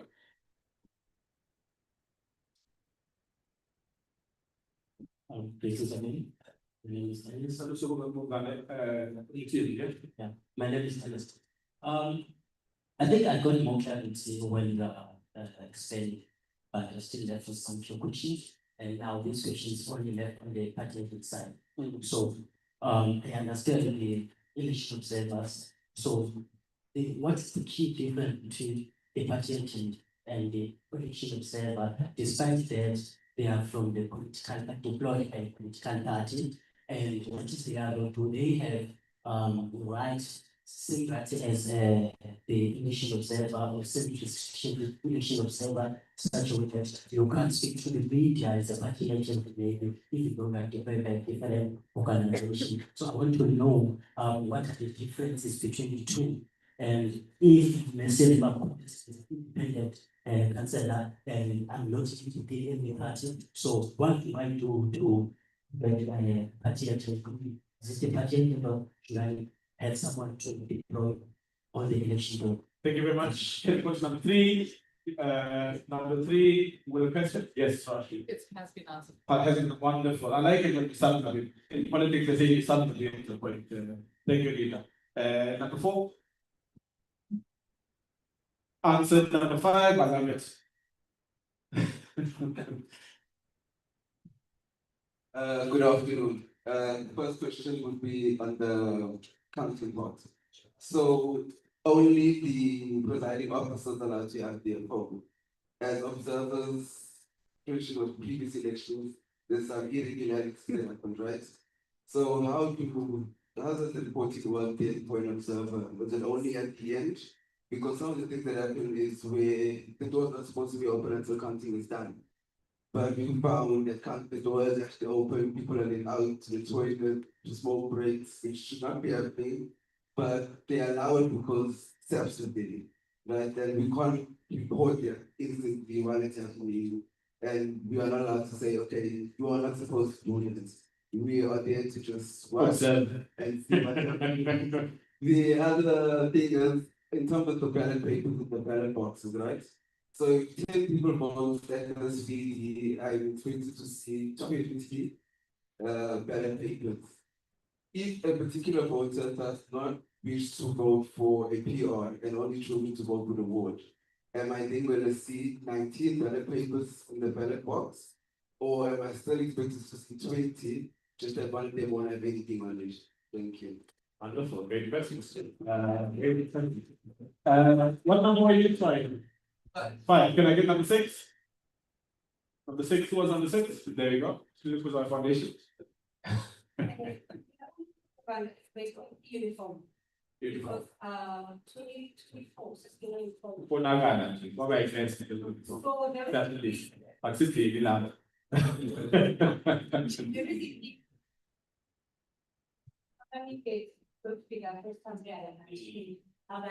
Yes.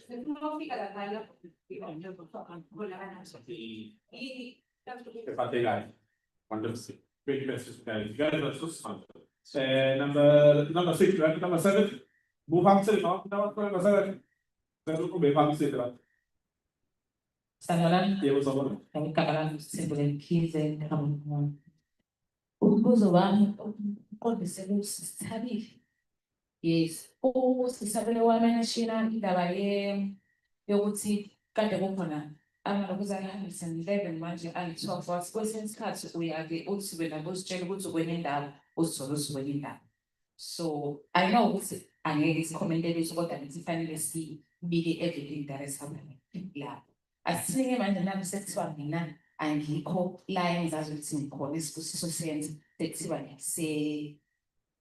noma ngiphi Nazareth ubani okufanele ahambise umuntu lapho noma fanele azibone yena ukuthi uya kanjani. We have better as a subject. Say it,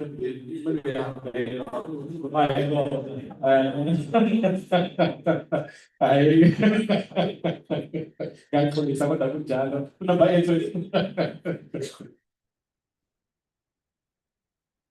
Sabona, owambuzo nalo ifishane, I'm not sure ukuthi it's a question or it's a concern. Help us this time say, like, as an observer, I'm supposed to be there at 6 when they do all the briefing, yeah. briefing.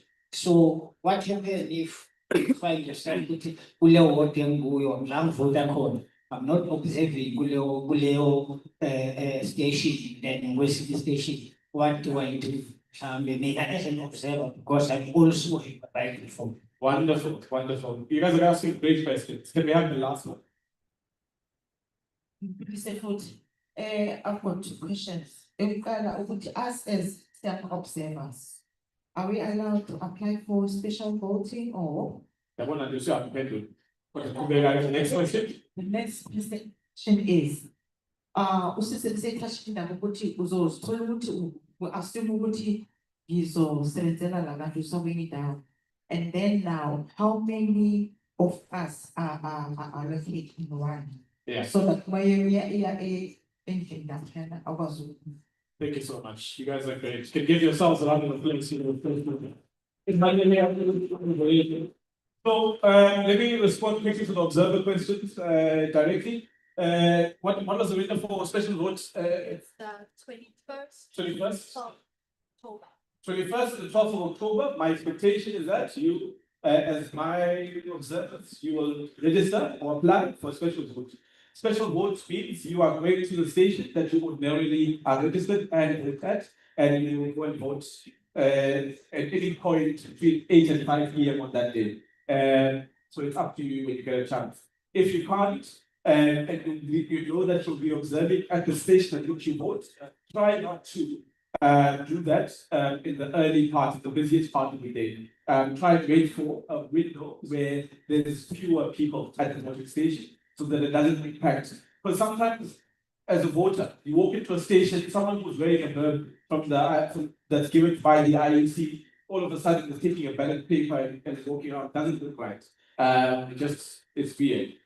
People don't understand, don't have the access specific knowledge that we might have. So try and do that. Either vote on a special voting day, or if you're observing at the voting station that you are registered at, try and use a time that is less traffic at the voting station, and then just engage with the PO about the time of when you have your vote. Or at the very least, take off your vote before you move to the voting when you vote, because you're not casting your vote in your official capacity as a so you're doing so as a citizen of this country. The second part about the uniform. Unfortunately, the process for election observers and the implementation thereof took a bit of time in the past election. As you might remember, 2024 was a highly contested election. And as a result, a lot of new observer groups came up at the very last minute prior to the closing of the election, of the observer accreditation process. At this point, as the DDP and other organizations were in this room, we applied far in advance from the closing date of the accreditation process. We don't anticipate that there will be a delay in our receiving of the bills and other accreditation materials. And so that's one part of it. And we hope to be able to get it to you well in advance of even special voting day. The unfortunate part of it is we might not expect it, but the IEC unfortunately also works with suppliers. And suppliers might sometimes be late in delivering stuff to the IEC, and then the IEC delivering it to us. And so that might be a bit of a concern. If you are part of a mission as big as this one, it's not always possible for us to get the materials to you, coordinate to you. You might have to come to the office even on the morning of election day to come and pick up your bill as one part of it. And so that's something that you have to just give us some grace with. We work with things, circumstances far beyond our control, and we apologize if anything untoward happens that prevents you from getting your materials in advance. I think this is probably from the South Coast, since our course, I'm not being using taxis, for instance, because there was no other mechanism for us to get it in time. And so our boss said, we don't time, so we use, street knowledge as well. So that's very important to just be aware of those things. There was and in terms of the closing period, very important. So unfortunately, you are not allowed to use your phones for the safety of everyone there at the voting station once counting starts. Given the nature of the contestation, people are concerned about one, if the number starts going slightly skewed from the party who is considered to be dominant in that space, they might get angry, or the people will say, come burn this thing, man, it's not going well. And so you're not allowed to get your phone in that instance. That's the same reason why you're not allowed to walk out, because you might just call someone and say, hey guys, I'm a phone of that leader. And because socioeconomic conditions, US,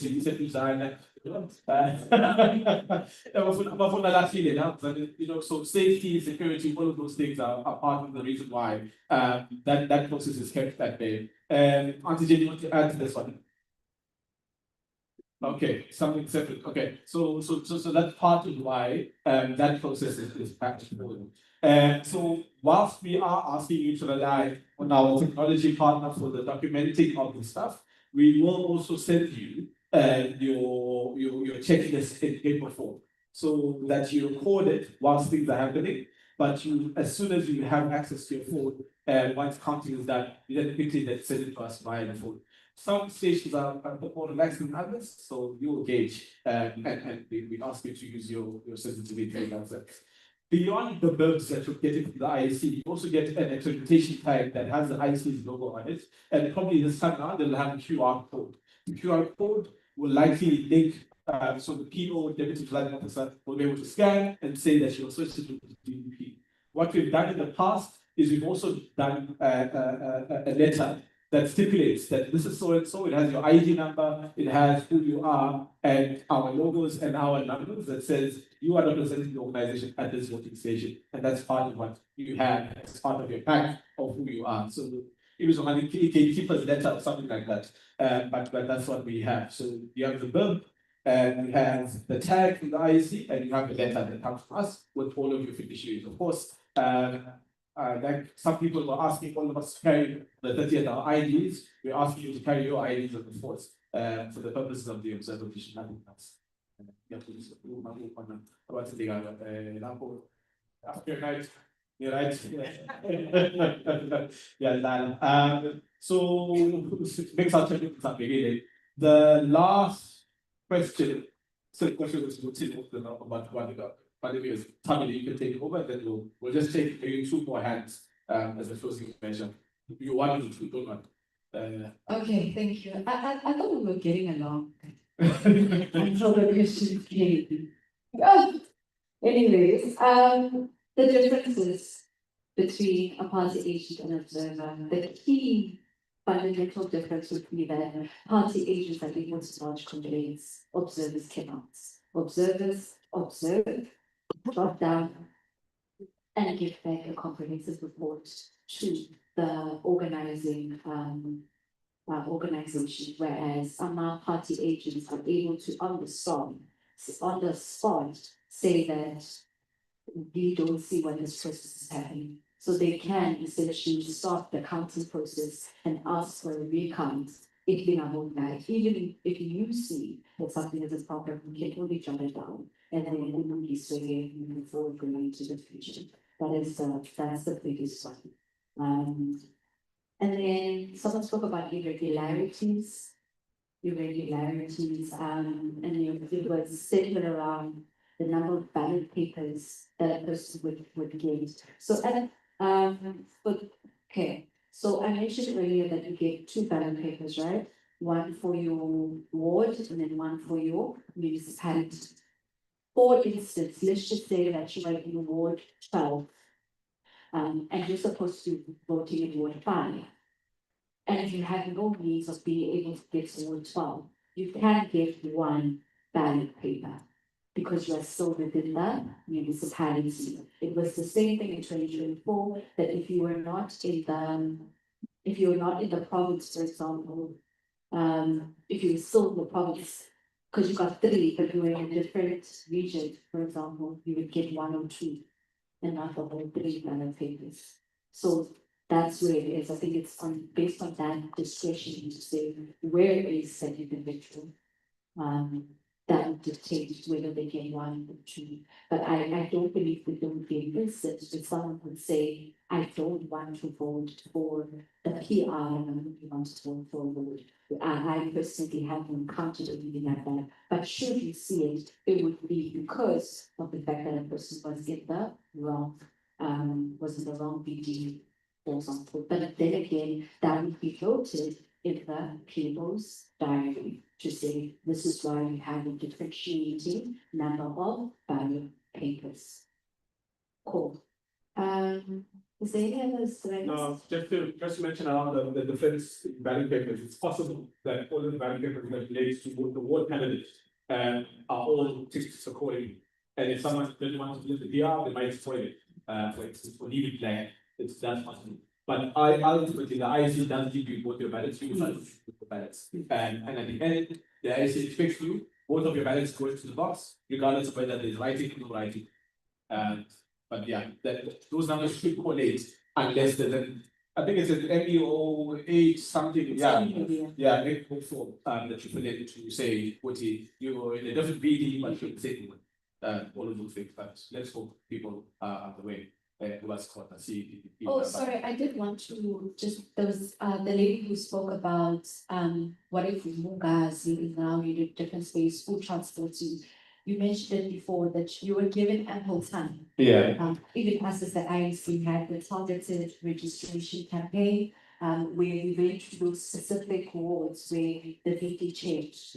So you had ample time. Please give us the USSD number. I don't know. I'm saying you'll find it because you can pass before the end of the day. Sure. USSD number says you take your ID number And then you get a response back with your exact DD, so that you're aware. And then, of course, hopefully you'll pass it on to other community members that you might be a part. And so Auntie Jenny, and then of course our friend at the front, those are the last two hands, and then we'll take shakes to close our school today. Pulling together, keep this.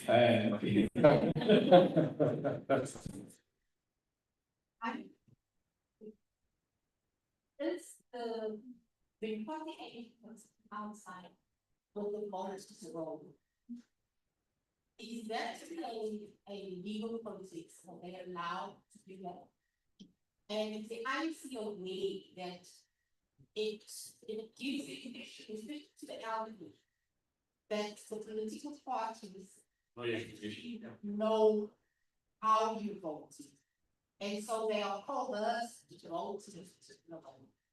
Is that to be reported as irregularity or not? Thank you very much for that question. The second question here, the second question, that is valid. It was very, very clear. Yeah, I'm going to get guys. I'm going to sound one seat. I don't know. Not just that, those are open. In Malay, I'm not going to. Yes, okay. My question is to know during the election process, what an observer must do when a voter takes a picture. You observe that they took a picture. Yeah, when a voter takes a picture. Yeah, you observe that they take a picture. Yes. That's what you do. Yeah. That's what you do. You literally, you write down or you text that the observer took a picture of this thing. That's what you do.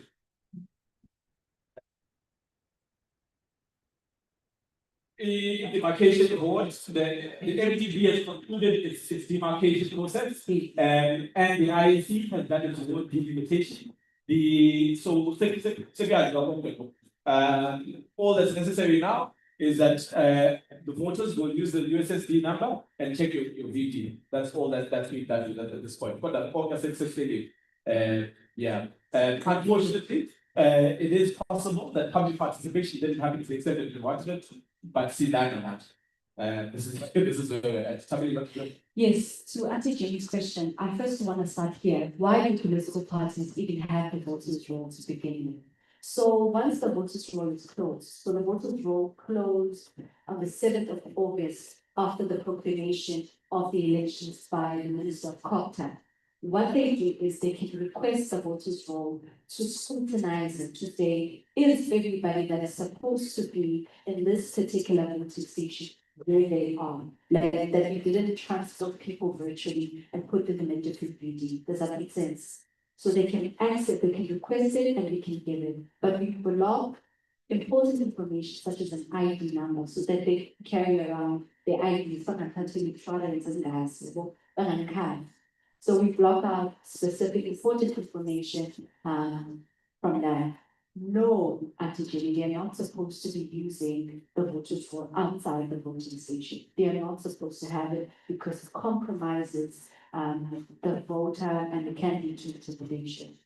But why they do have it is so that they can check, they can be very scrutinized to say that these are what the numbers look like in a particular ward, number one, and that as the IAC, as part of my son, we didn't take people from different voting stations and VDs and whatnot and put them somewhere else as well. Also, this idea of IDs, it's local government to ensure that, for example, in I'll make an example of the DDP offices, that it's not 150 people that say they live in the DDP offices. Does that make sense? So that we can go back and correct and actually get the actual addresses of those people so they can lodge complaints against the location. That is what happens.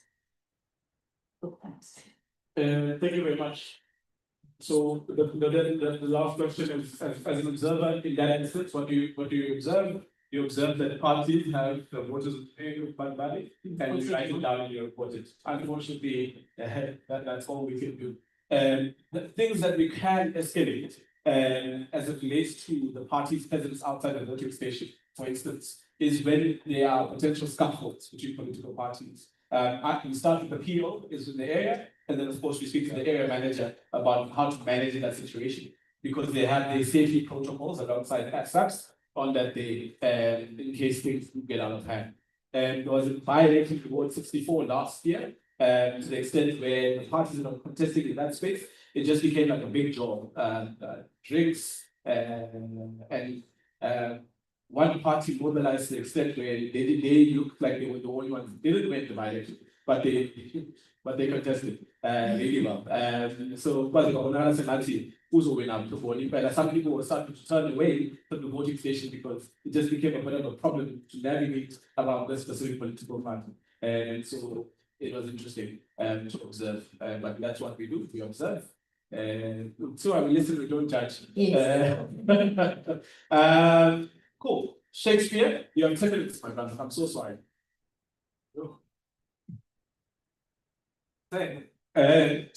Introducing Shakes, as I mentioned, we have a WhatsApp-based platform that we are utilizing to make the checklist more accessible for you. And so part of that is making you familiar of this company, Wakamoso, who will be our technology partner for the process of the election itself. I will just flag their number. Right. Thank you, Brian. Can we? Okay. You know, I once did that SARS in one community, and then this old lady, we met somewhere, she identified me. So a lot of people will be pointing it. Right.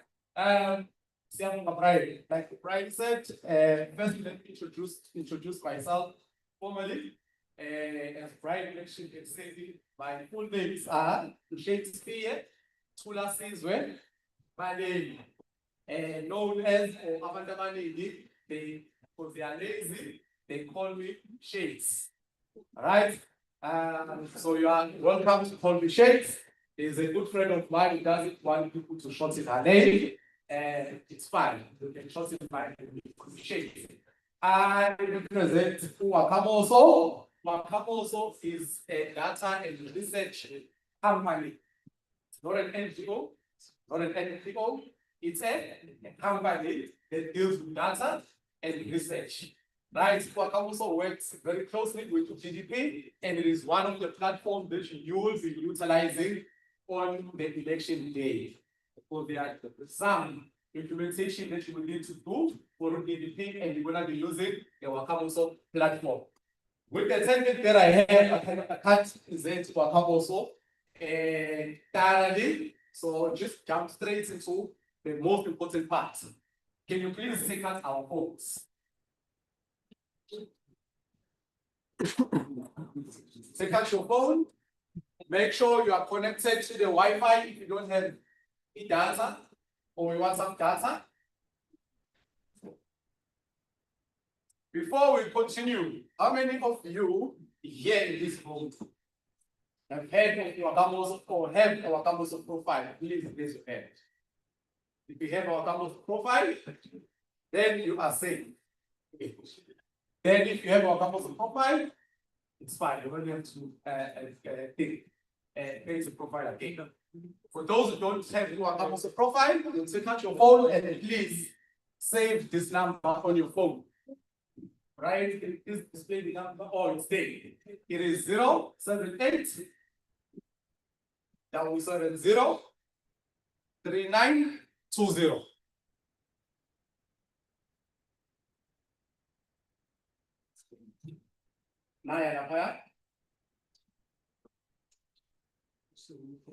And then you save this number.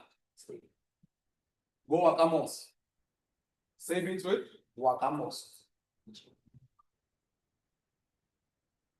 Those who wish to know who's Wakamoso, what does it stand for? It means future. Ikusasa. Now, as you all know, we are living in a 4IR era. Everything is digitized now. And Wakamoso came with this very efficient and effective way of communicating and doing and sharing data with people, which is done on WhatsApp. Then once you save the number, please go to your WhatsApp and then search Wakamoso.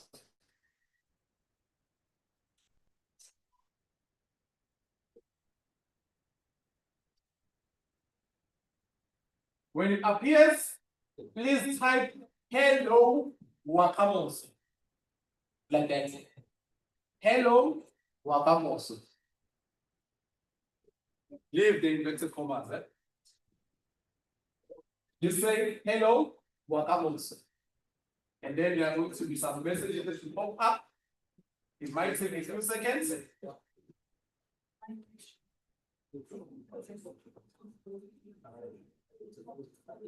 If you are experiencing issues or problems, please raise your hand. Please signal. This is solid. Right. And you send hello Wakamoso. All right. There are some messages that's going to pop up. And then there's a message that's going to pop up with a yes or no. You're going to select yes. So first, you have like some information. And then you will get the last message that you have a yes or no, we select yes. And then there are another messages that you're going to receive. And then the last message you're going to receive will have numbers. It's going to be from 1 to 8. If I'm not mistaken. 1 to 9. 1 to 6. Can you see number 1? There is written create profile. Select 1. So which means you're going to type 1 and send. Now we are creating the profile. And then you will follow the instructions. Can I caution you? Most people tend to choose those who are Zulu speakers, tend to choose isiZulu. Yes, and it will dribble them. They will fall. Yeah, I don't know how I chose it. It is very fast. It's very easy.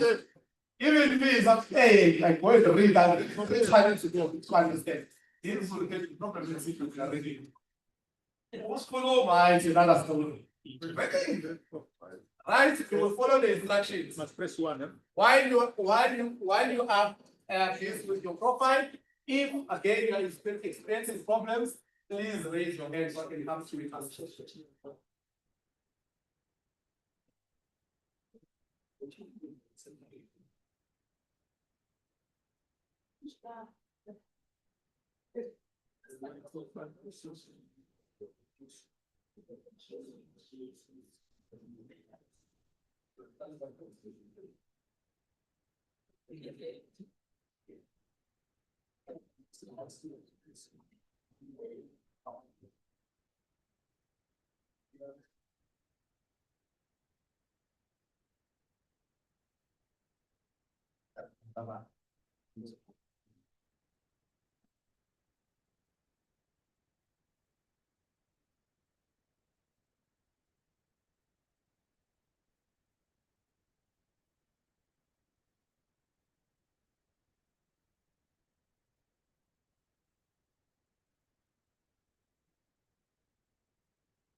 The message that says pin doesn't need a pin, or you are not going to receive a pin. It means your location.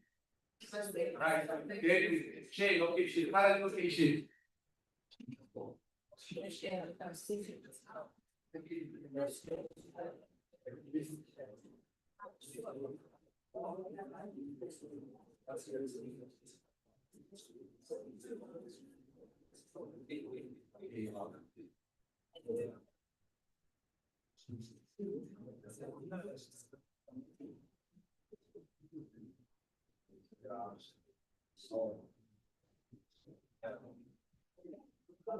Now the current location must write it and give it.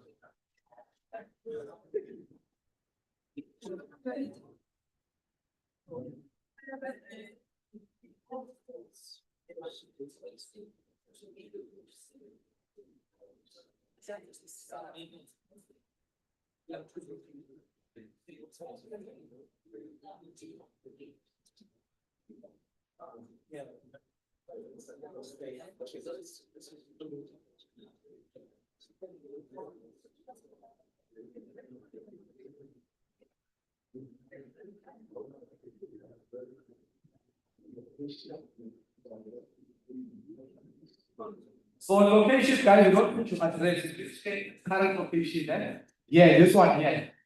Sorry.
All right, when it comes to data of birth, it gives you, it gives you instruction how to write your date of birth. It will be your date, right, dash, month, dash, and the full year.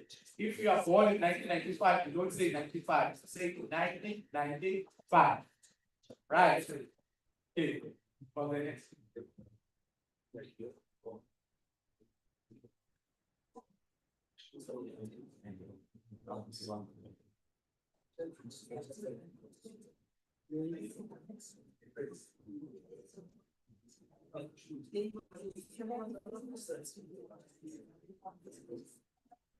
Now we put the.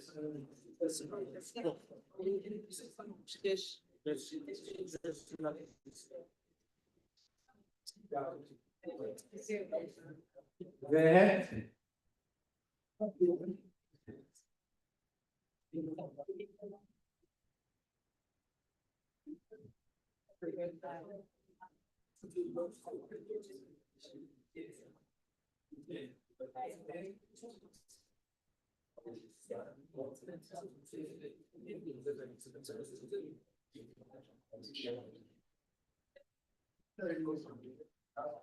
If you make a mistake, please type back. It will take you back to the previous question. You make a mistake, type back, take it back to the previous question.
Guys, when it requires you to take a third picture, you don't have to go to the walls.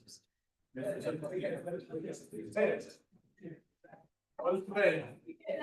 so silent. Have a picture. It's not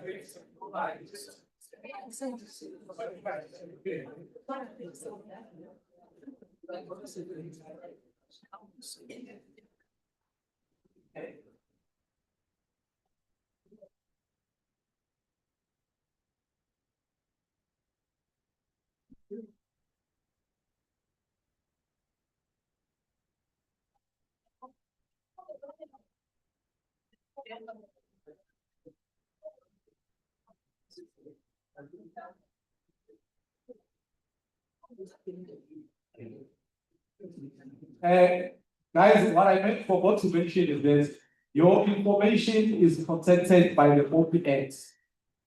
Every information that you input is protected, will not be shared or seen by anyone. So there's a section where it asks you, are you willing to input your ID details? And that is where it will require you to take your picture, right? Don't be scared. No one is going to see your information. Right. Now to arrest us if information is not good. When you get to the part where it's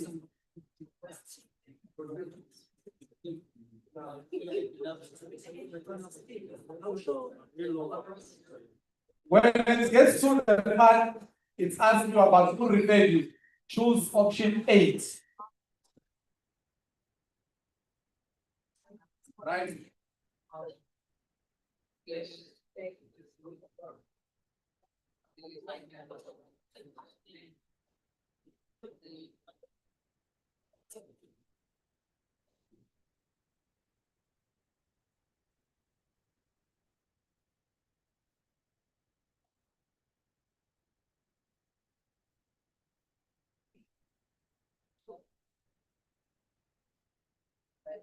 Right.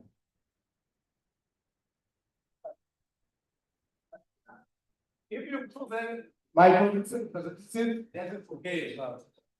Right? No stress.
At the end, you will receive a message that says, thank you, it's got a link. The link allows you to download your so app. Right? You can click on the link, and then you are allowed to post it with your relatives, your friends, your neighbor. Right? You can also help them to create profiles of Wakamas. It's not only exclusive to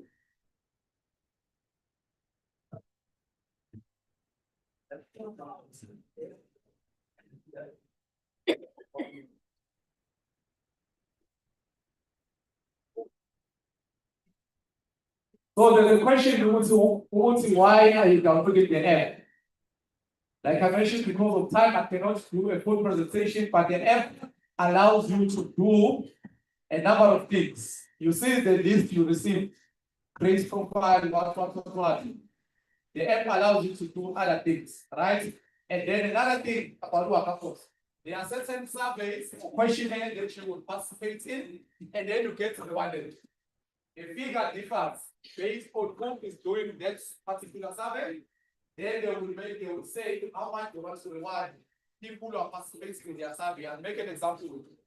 If clicks, because clicks is also one of Wakamas' clients, if clicks is doing a survey and then they say for each person who participates in our survey, we will credit their wallet with 30 rands.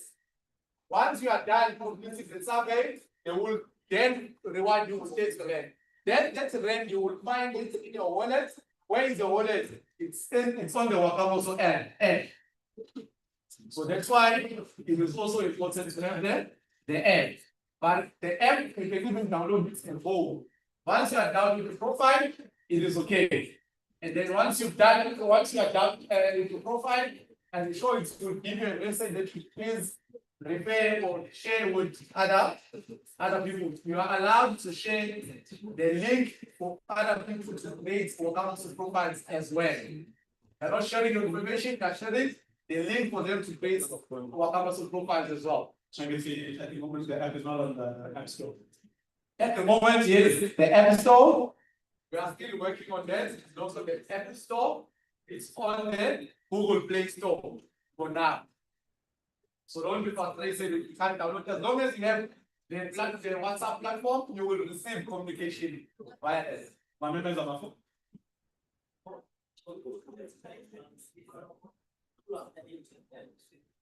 People are underage. Oh, we only allow people from 16 years upwards. If you are below 16, that is, yeah. Yeah. I did mention that your information is protected by the Copy Act. But also does not share information with anyone. Other than just people that is intended. So I'm going to try to shades. So just one more thing, guys. If you are struggling to complete profile here, which I'm sure it's possible, please make sure you complete it more because on the day of exchange, you will need it. Yeah. Please make sure. No, thank you so much. You won't need the app, you will need to just have an active profile on your computer. And that's why this process is important, that you can have a sense of how the questions will pop up. So when you arrive at 6 a.m. and you say hi, hello, Campus on the morning, you might have a unique code that says hello DDP, for instance, but using the Wakapuso number. And it will start giving you the checklist of that. So you complete each person as and when you complete. So the person might come up, let's see, was the stage open on time, but it's not yet time opening. You don't have to respond at that point, but this way, if the stage actually opens, so that you can move on based on the time of day at which you're responding. So that's where we're at. Thank you very much, Sheikh. That's just to make sure that everyone has as easy of access to this platform. Last election, we tried using a different app because we didn't have budget and we were trying new things. It was a bit buggy. We weren't able to do it as well as we wanted to, and so now we're trying to do a WhatsApp-based call. So this app exists alongside a WhatsApp group that you'll be using to communicate other things that might need more urgent responses than I indicated earlier. Okay. Our other colleagues also have their own app. If it comes to me that we want to integrate all of these platforms, we will alert you in advance and ahead of time, but it's data cannot be available.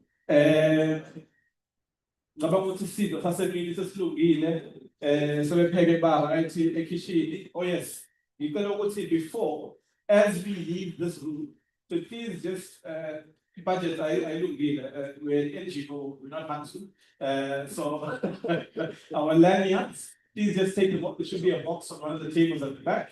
Which table is the box at? Yeah. It's going to be right by the door. So you just drop your lanyard in there. Otherwise, Suraksha, local box. Oh, local box. So we're going downstairs to Ligela, the restaurant right in front of the reception. That's where we have lunch. Otherwise, please take. Oh yes, hey, very important. Guys, scenes. I'm sorry, I forgot completely about this. Scenes of the observer mission. We just need your full name and signature at the back. When they say assigned voting station or area, it's the area where you are closest to. we don't decide. But based on the information that we gave you here, all you're signing for settings is the fact that you will comply with all the rules and regulations on that basis. We have CCDSA and we have Dennis Hurley, you don't have to fill in for the purpose of this one. But if you sign specifically to DDP, then you sign it. But if you are with Dennis Hurley and if you will CCDSA, please do not sign. Just sign because they are deploying individuals. They'll have their own code of conduct for you separately. Yes, you submit this with your letter at the back. Sign, detailed. Thank you very much for your attention. You've been a great part. A round of applause for yourself when you done writing. You've been great. I'm trying to focus. 2026. There's two places to find. There's page 7 and page 6. Page 6, yeah, one of says nothing on observer regulation, and then of course, on the first regulation. Thank you very much. Yeah, you're going to give it at the okay, so alongside this document, when you give it to the bank, please give your proof of account, confirmation of account, if you have it with you. Maybe it's fair, if you don't need this one, that's why it's not there, you know. But unless you're part of CCDSA or DDP, you please leave the documents at the back of the database. Otherwise, you can't get lunch. You can email it to us if you have a picture. The email is DDP@DDP.village. Our post officer, young father, before we leave, and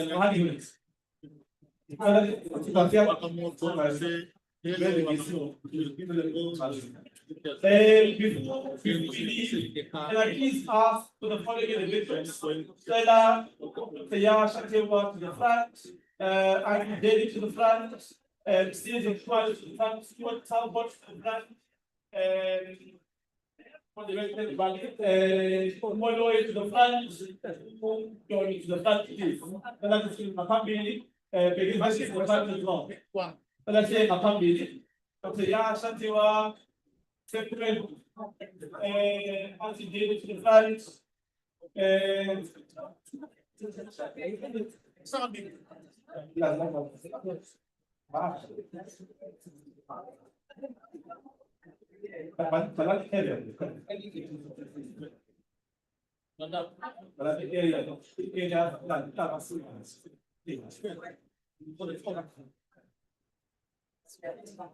yeah, that's fine.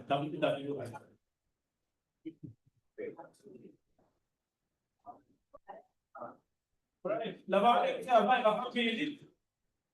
So since it following Magdala Mabaso, Nancy Jerry, if Dr. Ya is still here, it's the fact as well. And the back meeting someone, well, can we have Resh, we have the Hanson team at the front here.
Yeah, six, where are you?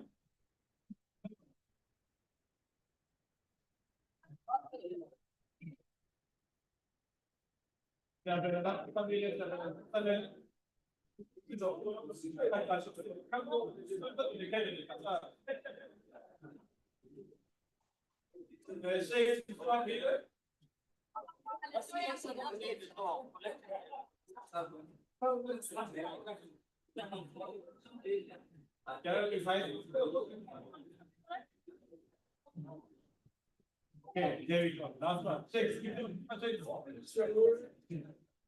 Wait. Not six. Why are you waiting for the next second? We are good. Okay. One.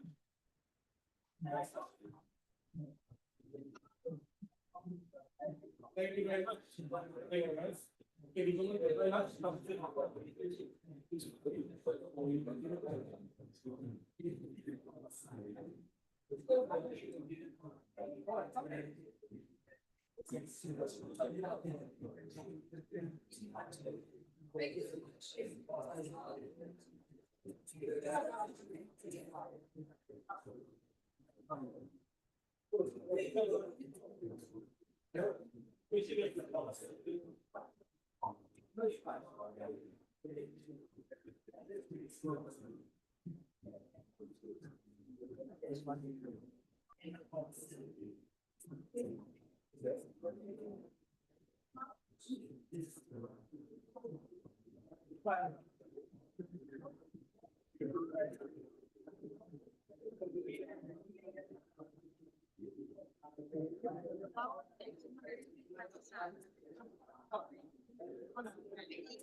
What's packaging for that?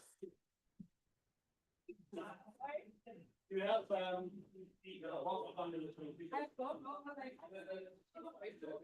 make a plan.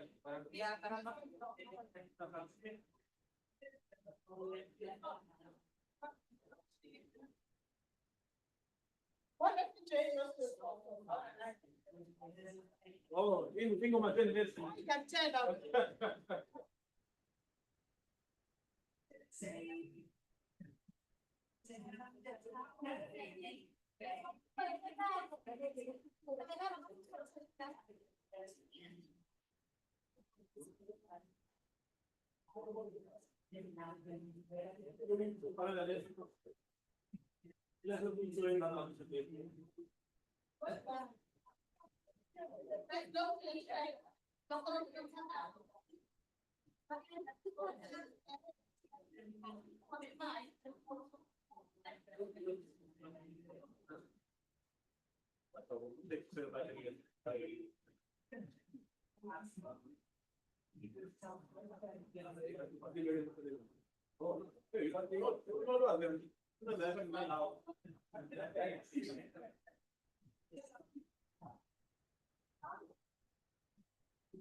colleagues, 5 minutes, just to quick, video.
That's what I heard.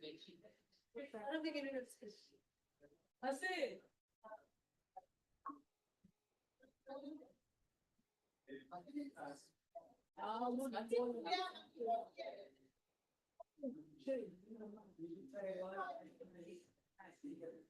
Been telling him how that is absolutely totally silly.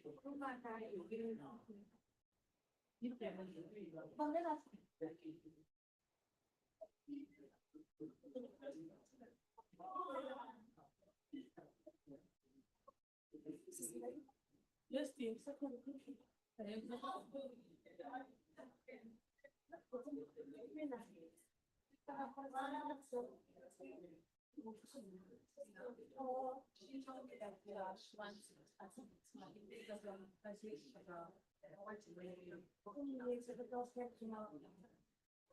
So we just want to put.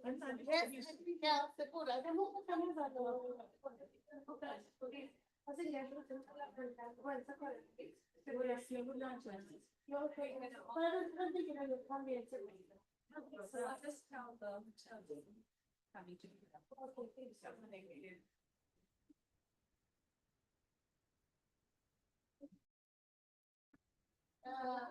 Okay, thanks. So what food drinks?